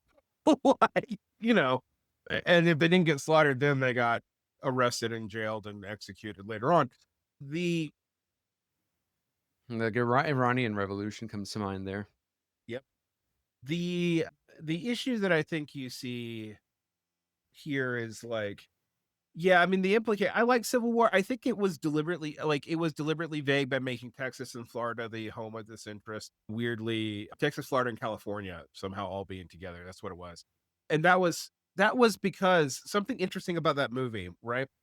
That movie was a very expensive A24 movie that had to get military approval to be made, and it's the only movie I've ever known that shows the US government losing to itself that got military approval to be made. Now, you could think about why that may be the case. I don't have an answer as to why that may be the case, but they use real military equipment, which means they had the military sign off on it, which is why I suspect all the ideologies are only implied. But the other thing that that movie is very good on is during a civil war like that, yeah, there are two main factions, but most of the factions killing people as they're moving around as war reporters are random self-declared factions that often don't even know who the fuck they're fighting for. And there's also large parts of the civilization, even in that situation, in the cause of mass death, who are away from it, who kind of function for a little while, but are this close to it at all times. Like, and I told people when they saw that, they're like, "Oh, it's not picking," liberals and leftists were like, and I'm like, "No, it's a fairly realistic picture of what that would be like." Yeah, it's not perfect. It's not gonna be perfect. It is Hollywood, and Alex Gollins' politics are milquetoast liberal, and he's kind of become weirdly obsessed with Civil War in this part of his life. But I do think that, honestly, a lot of the reason why people didn't like it is that it doesn't make any side sexy or noble, even the side that they saw as, the far right being bad. Because the other thing that is even though it seems like the far right is what instigated the Civil War, they were in charge of DC at the time. Like, that is also implied in the movie. Mm. I think the warning there is pretty precipitous because I have been saying for a long time that the liberal obsession with civil war, you even heard a little bit of this during the the Bush administration, but definitely during the first Trump administration, might come to haunt them because what happened is the right picked that up and actually went further with it than they did. And there was always sections of the right who've been baying for a civil war. I mean, it's not new. I don't want to pretend that it's new, but as a mainstream talking point, it actually did come out of liberal circles first at the end of the first Trump administration during COVID, with all these warnings on like NPR, and then people like Jeff Charlotte talking about the possibility of a civil war particularly after January 6th. I will say some things that have happened in the United States that the Supreme Court has done, even as much as Trump, make a civil war to me not as far-fetched of a possibility as I would have thought in the past. One of the big reasons for that is that, one, you've seen a huge purging of a lot of expertise from the military. And two, the Supreme Court has, and that's Trump, but the Supreme Court has made regional federal court dockets binding for the region, but not binding to the entire country, which means there's going to be different laws in different regions of the country, which is going to encourage different state blocks to integrate even more than they already are because they are under effectively different interpretations of a singular legal system, which breaks apart the whole of the central government, which even from Trump's strongly centralist tendencies in the long term is actually a very bad move, but it's already happened. The one thing that I was also surprised by, though, is you've heard me in the past say, given the meritocratic and technocratic orientation of the military, that you would have saw more resistance to like the doging of the military and the purging of a lot of top brass. That it surprised me that they folded as quick as they did on that. But I suspect it's because a lot of the people who survived also think this is a very temporary problem and it'll go away in 3 or 4 years. I don't know that. I don't know, I don't have any insights to what middle level generals would say, nor would I be on liberty to talk about it in a podcast if I did, but I don't. Well, in But America, the military has very limited power in politics, which, at least in terms of what it can advocate or intervene in the political Mhm. process, which I honestly think is a very good thing. I mean, if you look at Latin America or the Middle East, the military being too powerful is not a good thing. Usually doesn't go well for people, no.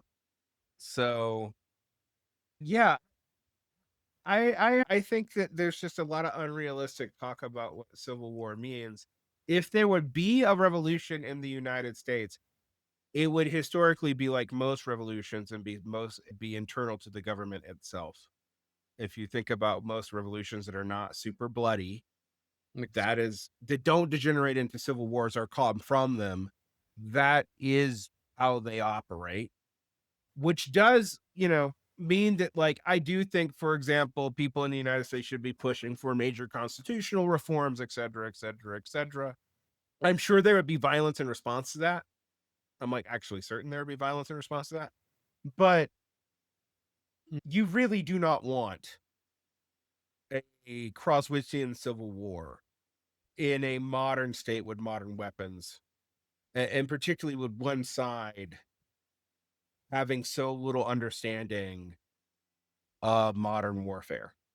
I just think models of revolution that are primarily premised on civil war are being used by people right now to basically have violent revenge fantasies that are totally unrealistic to how many of them would likely die in the scenario, and how hard it would be to reincorporate any polity, even a working class one, at the end of it. Be- because it's just not, no matter what socialists want to tell themselves, it's just not true that most of the working class is automatically going to side. And let's be quite honest, in most civil wars that we would see, the socialists are not even a major factor of the dissensions. They're going to be, you know, I used to say this about a lot of militant campus anarchists, that they would often get used as the radical, like, agitators and agent provocateurs of relatively milquetoast centrists in the Democratic Party to distract from other key issues. I actually also think about that about sometimes with the militia movement, its relationship to the more mainstream right. That, you can go send people, like, you can go send people down right wild goose chases with this stuff. And it's not that it isn't a threat to people, but it's a threat to individual people more than it is a threat to the overall society. The And so, like, this idea, I mean, you had a lot of this at the end of the first Trump administration, beginning of the Biden administration, where, like, people were doing, like, these deep dives into the far right and their ideology, and none of those groups really ended up mattering that much. They're not even the groups we talk about now. I mean, most of the alt-right groups are barely around. I mean, the three percenters are still around, but, like, the Proud Boys aren't relevant. The Oath Keepers are barely relevant. All those groups are not the ones you're dealing with. Now you're dealing with gropers and stuff like that. What worries me about political violence in the future is that we'll see something returning to something like the 70s. But I'm going to steal this from someone, I can't remember who said it on Twitter, that it'll be like the days of lead paint, not the days of lead. In so much that there aren't organized ideologies and organized groups to support these ideologies, drawing down this political violence. It's random lone wolf shit done for moral reasons that have been politicized, that also don't have a super coherent ideology or groups tied to it, but different groups may be suppressed in response to it on both sides. And a media landscape that encourages people to call false flags, speculate wildly, be paranoid, even if it has massively socially destructive consequences for doing so.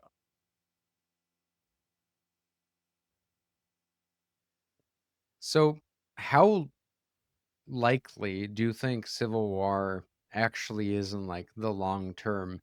Not now, like not in the short term. Because it's like it's easy to say that it's, unlikely, impossible. I talked about it with Benjamin Studebaker. He really much thinks it's just all impossible. It's all people who say those things on the far right or on the far left, they don't believe what they say. And look, there's a part of like a realism to that, but think, what I think Benjamin underestimates, at least that's what I think, and I'm curious what you think, is the degree of nihilism in the next generations and the degree to which what is the left and honestly, what is the right? Although the right, I think, is more all over the place. There's some parts of the left that have a vision, some that have very concrete visions that it's not particularly desirable, in my opinion, very undesirable. But like on the left, like so much of what it defines itself as is, I think, fundamentally nihilistic. I mean, at most, I see some people on the anarchist end, they kind of envision that they'll be like the leftists who fought against Franco. So they kind of think like Trump is fascism, and that, Mhm. we need to be like, the anti-fascist forces, or, the anti-fascist forces in Italy who like the partisans who brought down Mussolini and stuff. The thing is, though, is like, what is the vision you're proposing? Because, like, at least back then they had a vision. Like the anarchists did stuff in Catalonia, or Mhm. in the Italy, like they're Stalinists at the end of the day. Like, I mean, the under was it like Togliatti leadership? Mhm. And, not I mean, it was Stalinism that was excusable back then before people even knew what was going on under Stalin. So it's like very different context. It's like, what do you really have on the far left right now? It's kind of all over the place. And I hate to say this, I hate to admit this with bitter, like, with reluctance. There's this clip of Stephen Harper, a former conservative prime minister, where he was on like a PragerU type right wing chud show. And he was asked about the Mhm. far left. They said the far left is getting increasingly, it's growing neo Marxists, postmodernists, whatever. And he said, they're not Marxists. They're not socialists. They're not communist socialists. They're nihilists. They don't believe in anything. I don't know why I can't really imitate him very well, but like Stephen Harper, he basically dismissed the extent to which these are like, this is a Cold War type thing. Mhm. He just thought that like what is on the far left today is nihilism, and that it's all about tearing stuff down. Hence why you see like the tearing down of statues, this kind of general anti-Americanism, anti-Westernism, decolonization LARPs, right? Mhm.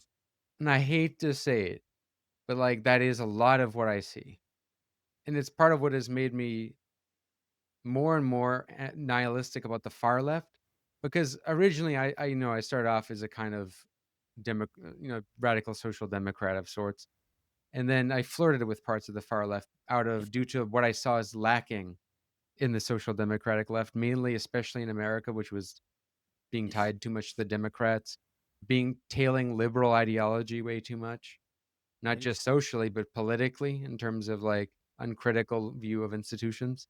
Mhm. But when I look, the more got on the kind of far left, the more I saw what I see there is honestly far worse. To a point where like then my goal then shifted to like maybe trying to like promote better ideas, not crazy ideas in there. And Mhm. I try to like, walk this line between the moderate left and the far, you know. But a part of me Mhm. every day loses hope in anything good coming out of the far left. It's to a point where I honestly see it as a danger. Like, not just to, like, society, quote, unquote, but, like, to itself, you know, to the left in general, in the sense Mhm. that, like, nihilism, and that's why what I hate the most about Marxism, Leninism, honestly, because 'cause I'm not scared of it actually happening. It's just that I think it's baked in nihilism. That's what I see it as, and I see some of the manifestations of anarchism is baked into nihilism, you know? Mhm.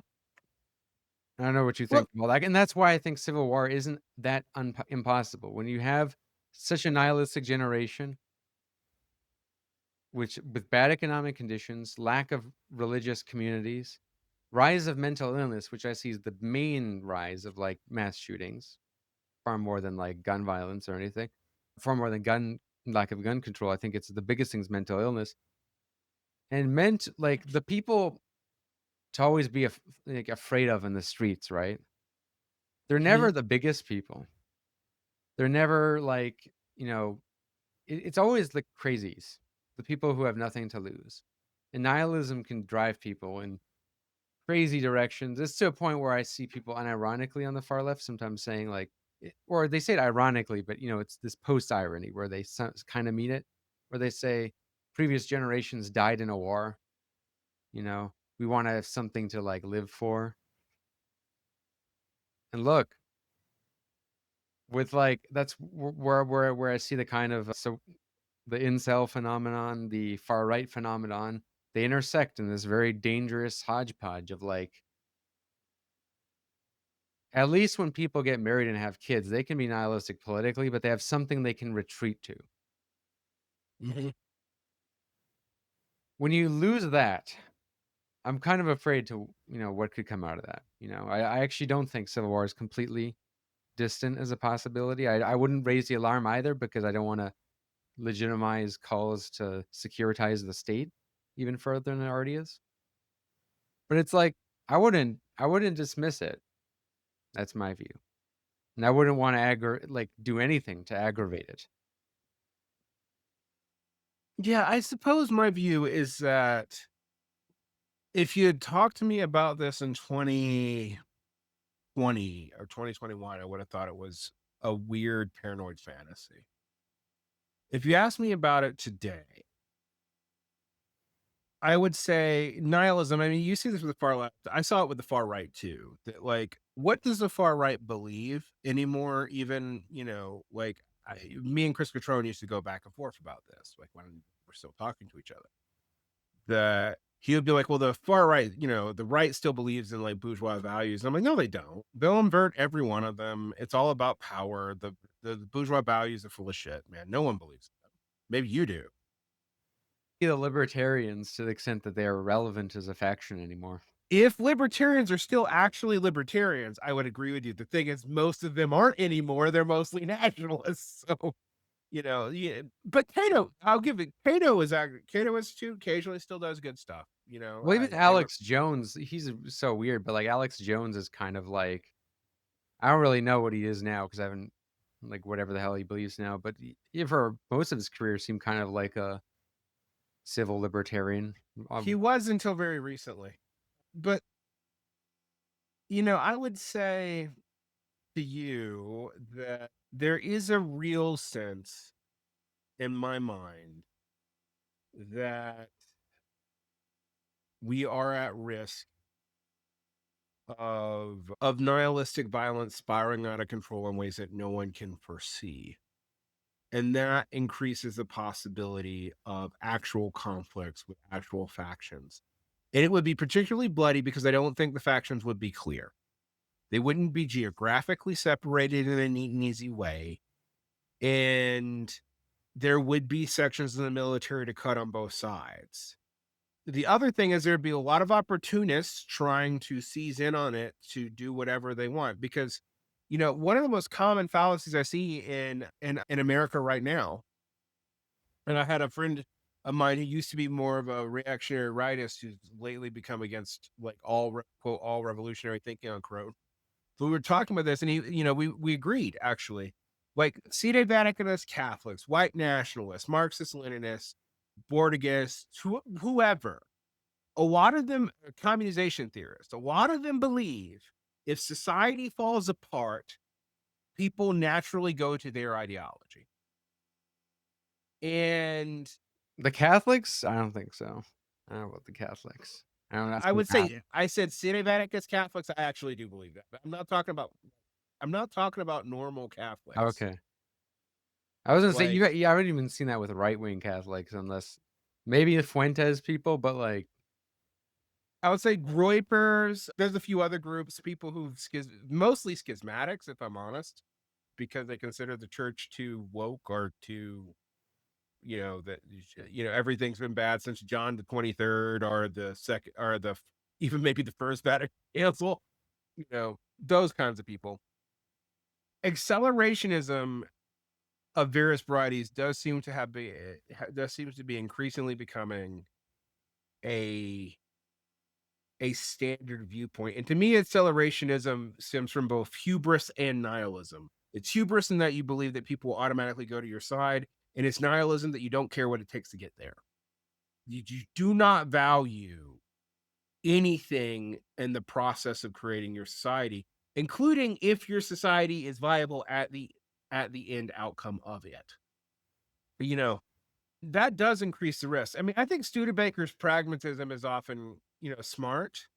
But, with both him and Danny Besner, I'm like, you guys just pretend the outliers don't happen, that everything stays the same. And I just don't think that that's true. The outliers have happened before. Outliers are not impossible. They're just outliers. I don't think any of this is immediately likely.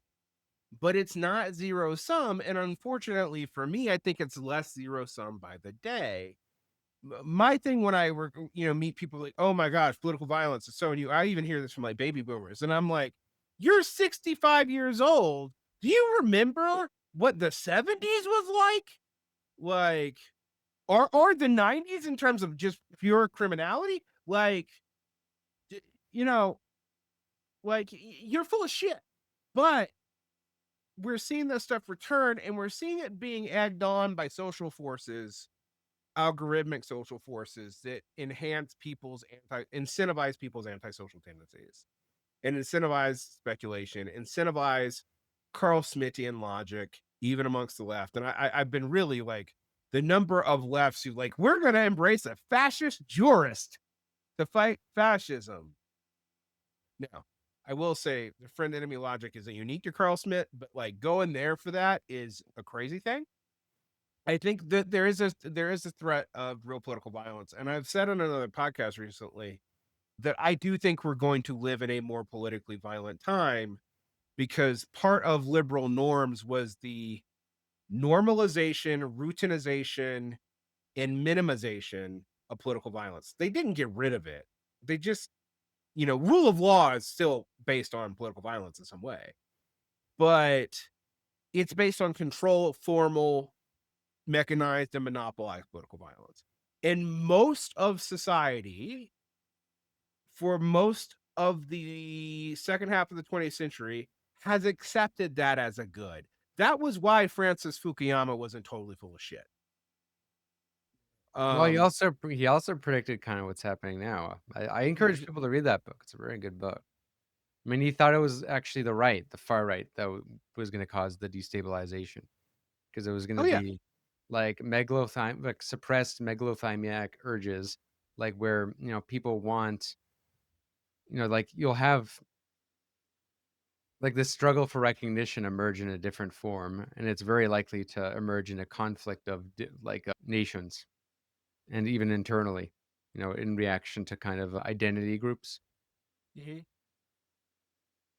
I mean, because it's like Absolutely. in some sense, I mean, like part of how I like to explain the rise of wokeness and identity politics, wokeness, you know, people who listen to the show know what I have an idea as to what I mean by that.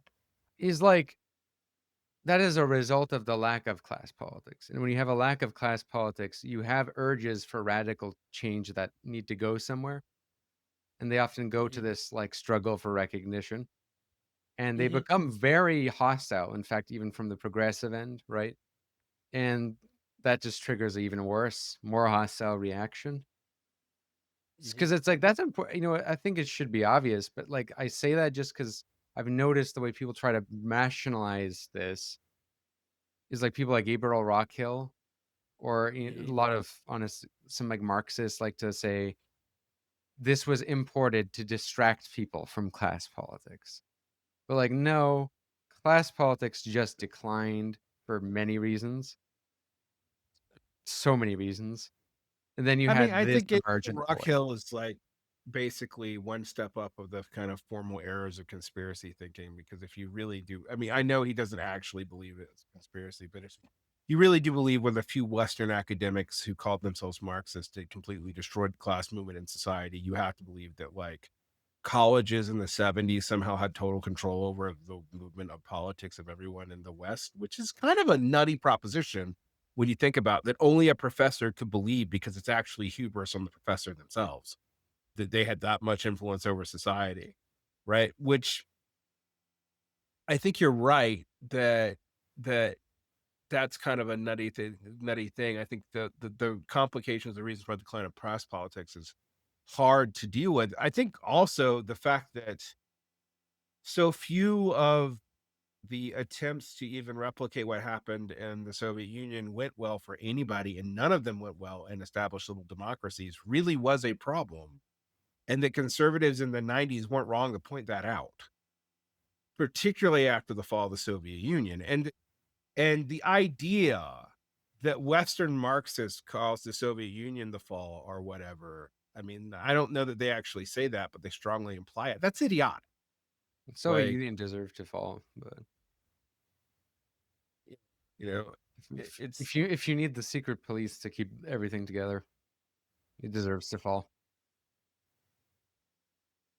Yeah, I mean, like, France's government becomes non-functional, like, all the time. Mhm. Same with Italy today. It's less so in recent years, but it's common for these European parliamentary democracies to literally have no government for a period because of the chaotic systems they have. And society just works. Still, people continue. Soviet Mhm. Union repressed civil society to an extent where, you know, it couldn't let any forces like go without it, getting out of their control. And getting out of their control means the regime falling apart. That's a whole other topic. I don't want to get into the Soviet Union thing because it's like, shadowboxing people. We shadowbox too much, honestly, but like they deserve it. But with regard to this question of civil war, okay. Mhm. So one thing I've thought about a lot recently is if you have this situation where the right now seems to be the agents of chaos far more, at like in terms of power influence, instigating instability. At least in Mhm. America, the far right seems to be agent of chaos. I heard Zizek recently say that the left should position itself as the kind of like the stabilizing, moderate, less banal force. Like to put order to the anarchy of the market, anarchy of what the right is doing. And of course, for revolutionary like Marxists, communists, anarchists, that's kind of like ooh, that's a red flag because he's advocating, stabilizing the quote unquote system. Whereas, I hear it more as he's advocating for like a radical reformation sorts, but for Mhm. positioning itself as stability. And I think, like, I mean, that does sound better in the sense that I think the left is still stuck in a 60s mentality of being very intent on like subversion, right? Mhm. And like, it's all about subverting the order. I mean, even mainstream academics do this in their literature. Like, they critique, but they don't propose anything. And it's implied at the end, well, at least there's hope of resistance. But like, without a solution or an alternative, what is that going to lead to? It's kind of in a certain sense, like, is it the expectation just that if you critique the system, if people stop believing in it, it'll just collapse and something will happen? I mean, in that case, the left really is playing into what the parts of the right have caricatured as, which is like nothing but a force of destabilization. And I don't think that's good because, as we've been talking, the prospects for that collapse are not good at all for the I left, mean, for anybody really, except maybe white nationalists who want to carve up their zones, their white only zones. I mean, And the when you look, look at the kind of apocalyptic scenarios like communization theorists put up, for example, mm, just to like make a clarifying example, I think those are species ending events. I don't think anyone survives. Like, yeah, um, Maoists, a lot of Maoists believe that too. no, no, I've even seen Maoists get on the communization train. In fact, so some key theorists of communizers who started as Maoists before they became left communists. It's not, there's a relationship there. Yeah. I guess I'm with you in the sense that we are proposing an alternate we are proposing a different force, but we are also proposing one that we think would be, I hope, stable for most people over the long term and will involve trade-offs. One of the other things I get mad at, like communists, when they start talking about communism as big rock candy mountain shit that doesn't ever have any trade-offs and it's all just going to be ultimately okay and everyone's going to like get rid of the state and like crime's going to go away and we're not going to have sexism or racism anymore. And my response is like, sexism and racism will be way different. I mean, modern racism is a modern problem, but like the idea that you're going to get rid of like different kinds of human chauvinism entirely because you change the economic system, you got no evidence for that in any society in history. Like even egalitarian hunter gatherer groups fall outsiders, sometimes to extermination over, you know, over conceptions that we would consider chauvinistic. So I do think at a point there, I also just think violence. I'm not naive. I'm not kumbaya about what politics is. I actually fundamentally think Weber's right that politics, the state and politics is the management and administration of monopolies of violence. And that even governments that was not state based would have to deal with violence and would have violence at least implicit in it. But I do think the one thing I think liberals were actually right about is you want to minimize that as much as possible. Like you really do. And watching people basically play out absurd revenge fantasies in their head by projecting them on shooters or coming up with conspiracy theories or just pretending you're going to get rid of everybody who ever wronged you when the revolution comes. Because that's another thing I've seen increasingly is like, I used to critique the social democratic left because their answers were kind of like myopically PMC-ish, even though I don't totally believe in the PMC. We debated this, but like free higher education, we're not even talking about primary school education. I mean, of course they'll fix that, but they never talk about it. Free healthcare, no, that would be a universal good for everybody. But like, I don't know what else do they want. But they don't have a back What- plan if, like, people don't agree to the rules. That's been always my critique of social democrats. They wanna play by the rules, which I get, Mhm. but, like, they don't have a backup plan for what happens if the opposition doesn't, whereas Kotsky at least did. Kotsky was for building, like, Karl Kotsky for building institutions outside of the Mhm. state, having, people's militias and all that, having civil society organizational institutions that can reproduce themselves, not merely just, like, throwing it all into electoralism and that's it.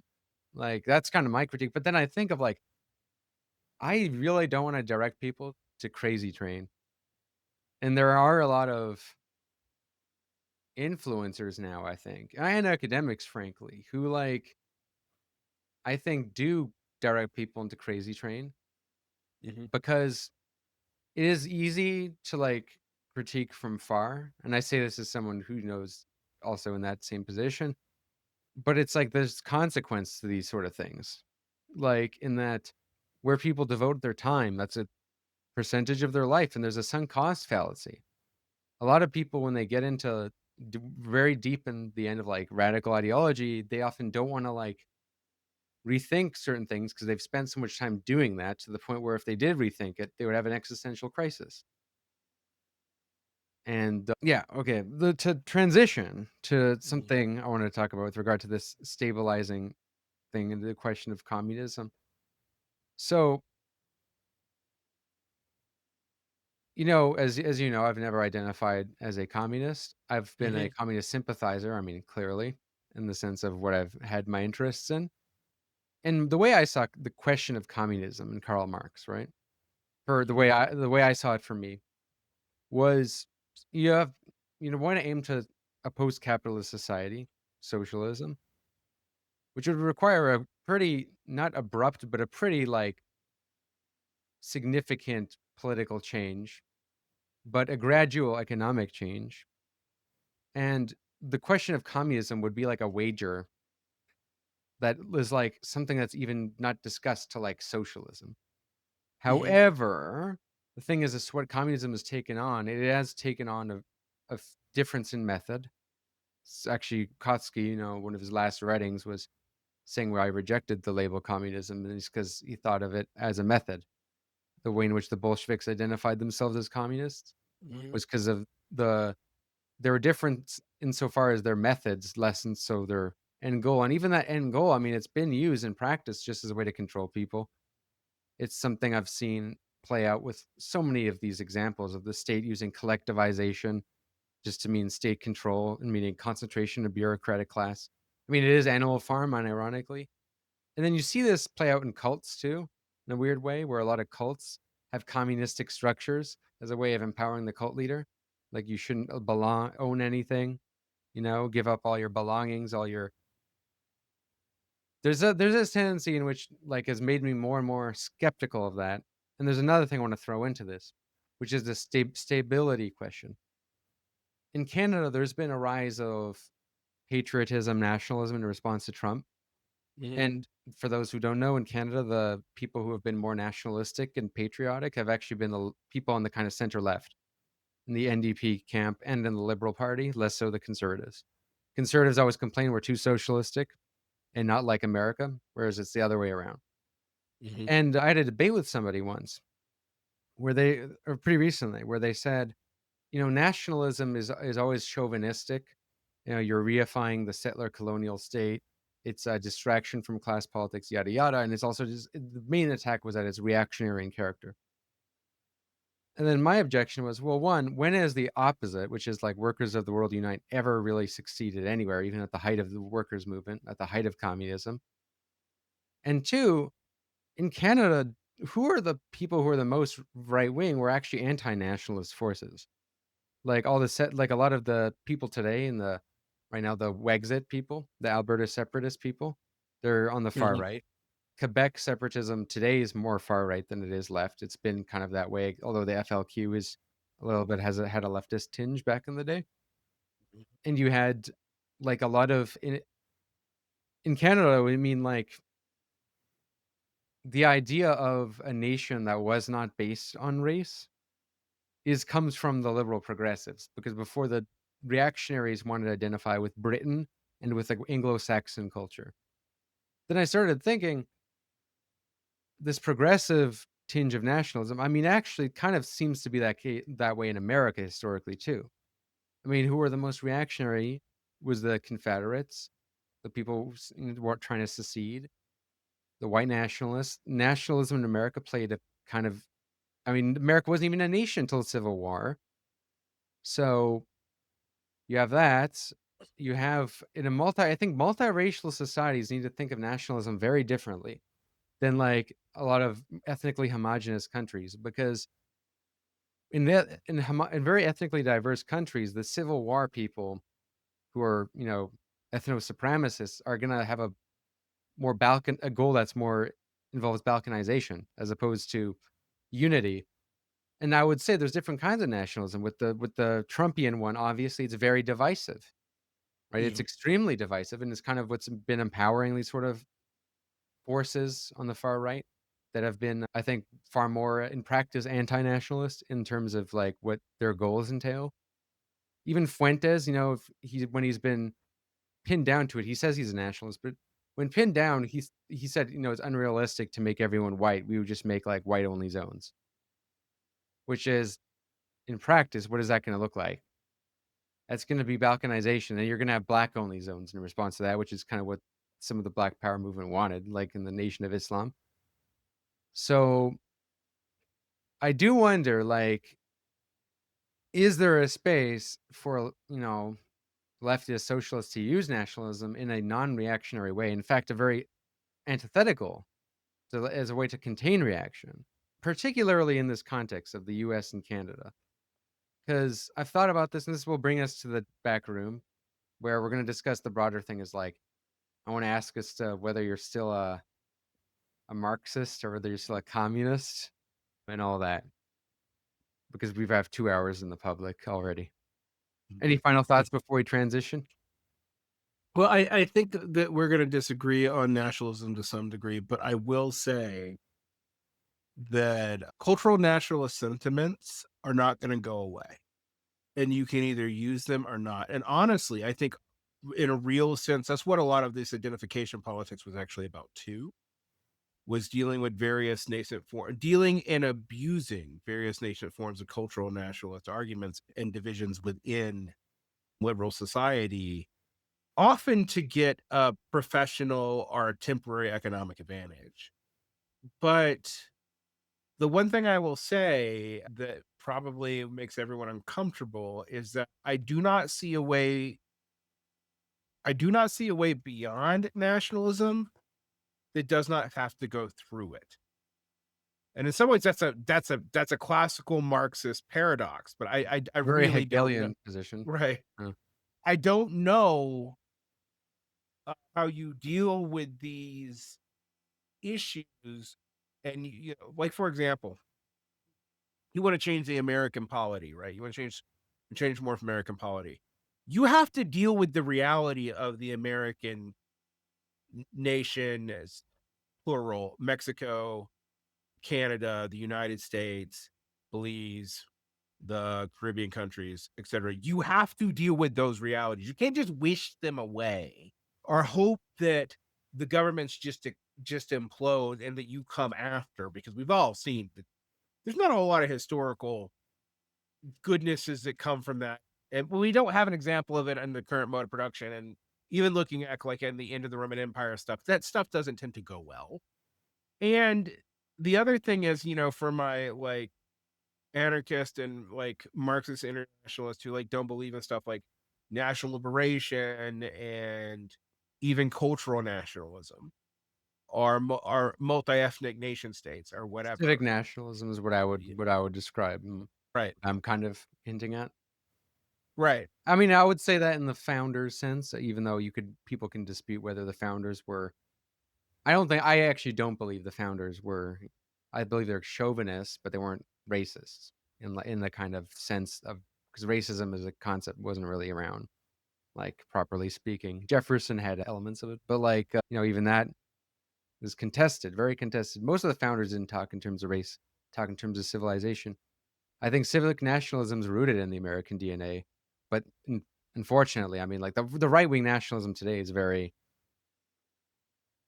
It's either explicitly white nationalist in the case of Fuentes and a lot of these far right people, and then it's kind of culturally nativist in the case of Bannon and Trump, in that it's defined in opposition to other people as opposed to what it's based on.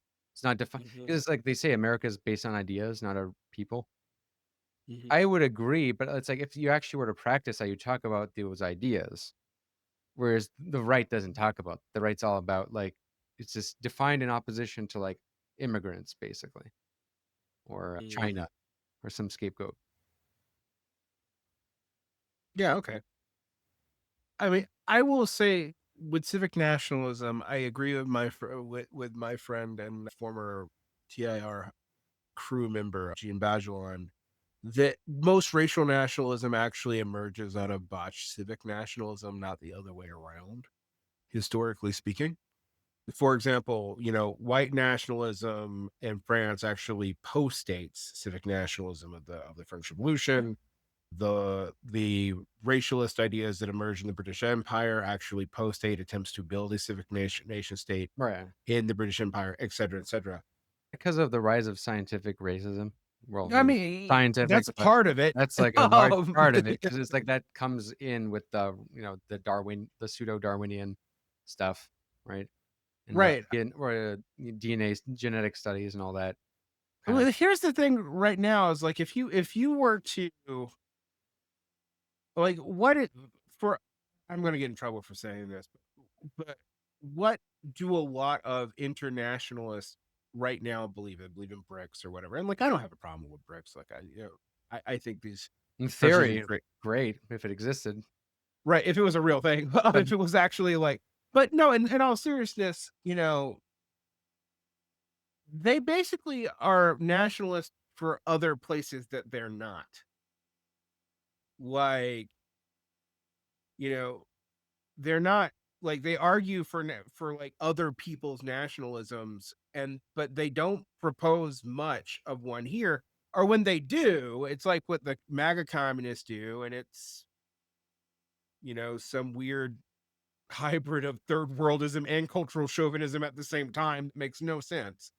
But it's like Chinese nationalism under an American flag, very thinly veiled third worldism.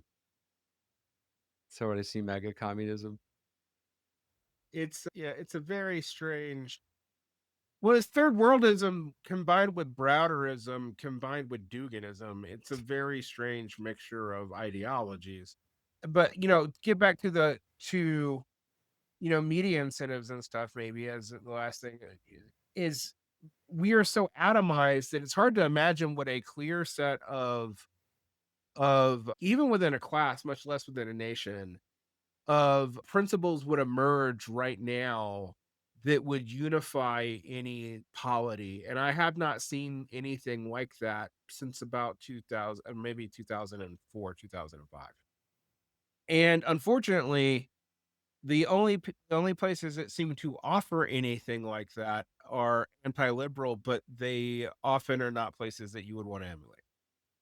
Well, So I would say Canada, although the liberals do a very It's very milquetoast. However, it is like the Liberal Party is far more nationalistic than the Conservative Party is. And it is very, I would say, substanceless. But it is at least like they do pretend. They do pretend. Like John Chrétien was on TV and he was saying like, unlike America, we don't have we have less rich people, but we also have less poor people. He was saying like how America is supposed to be this liberal country, but in Canada in practice we're the liberal country. I mean, it's also still too defined against America. It's another issue I have with Canadian nationalism. But That's been my issue with at Canadian least it's been nationalism. able to do civic nationalism to some degree without it being race based. And in fact, like I think honestly, there is a growing kind of like anti-Indian sort of sentiment in Canada, but like the anti-immigrant movement in Canada is so tiny compared to anywhere else. Like it's so minuscule, like compared to Europe, because we also just don't have that problem. It's very hard to come here. Right? It's very hard to come here. Like we don't have an immigration crisis. We've had a student crisis of like Indian student crisis, but we never had like a anything close to even what the US had at the border before, or nothing close to what Europe has. Mm-hmm. So, I mean, maybe that's why it's been possible, but it's also because what race can you define Canadian nationalism on? Like it's just not like believable in the sense that it's like, the indigenous, like there's white people, indigenous white people of the United States. It's like of Canada, like yeah. I mean, there's some who try to say that, but they're very tiny. The far right, the white supremacist right in Canada, it's been relegated to these kind of weather underground like groups. Like they exist. There's a far right. They're far right, but mainstream and the PPC like didn't even. I think they didn't even gain a seat last election. And we have the third parties. That's something to point out. Yeah. Anyway, I have an article that I'm writing about this, still in editing, on this question of Canadian patriotism and all that, and this larger debate. I'm going to be releasing on my Substack, which I'm going to launch very soon. It exists right now. I just haven't posted anything yet. You can go subscribe to it if you're a listener of this show. It's going to be in the description and the top comment. But for now, if you want to hear the rest of the conversation with me and Varn, I recommend becoming a patron if you're not already. I assume if you listened this far, you have, surely. So if you're not already, become a patron, and I'll see you there for the discussion on the question of communism and, to the extent whether we believe in it or do even communists believe in it, really. A question I really want to discuss. And of course, if you're not a follower of Varn's channel, you should subscribe. I mean, at this point, a lot of people go through the pipeline. They come through podcasts like Deprogram or whatever. Then they come here. Then they go to Varn or somewhere like Cosmonaut or something like Nuance, which I like. That's a good pipeline. Mm-hmm. Anyway, see you guys there.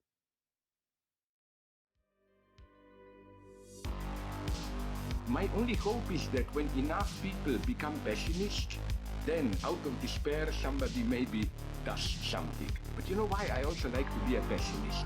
Because it's the only way to have a nice life. If you're an optimist, then always bad things happen and you are always disappointed. When you are a pessimist, then you look around, okay, there are bad, but from time to time something nice happens and you are, as a pessimist, you are a little bit glad all the time, no? You are listening to One Dime Radio. Become a patron at patreon.com/onedime to support the show and get access to extra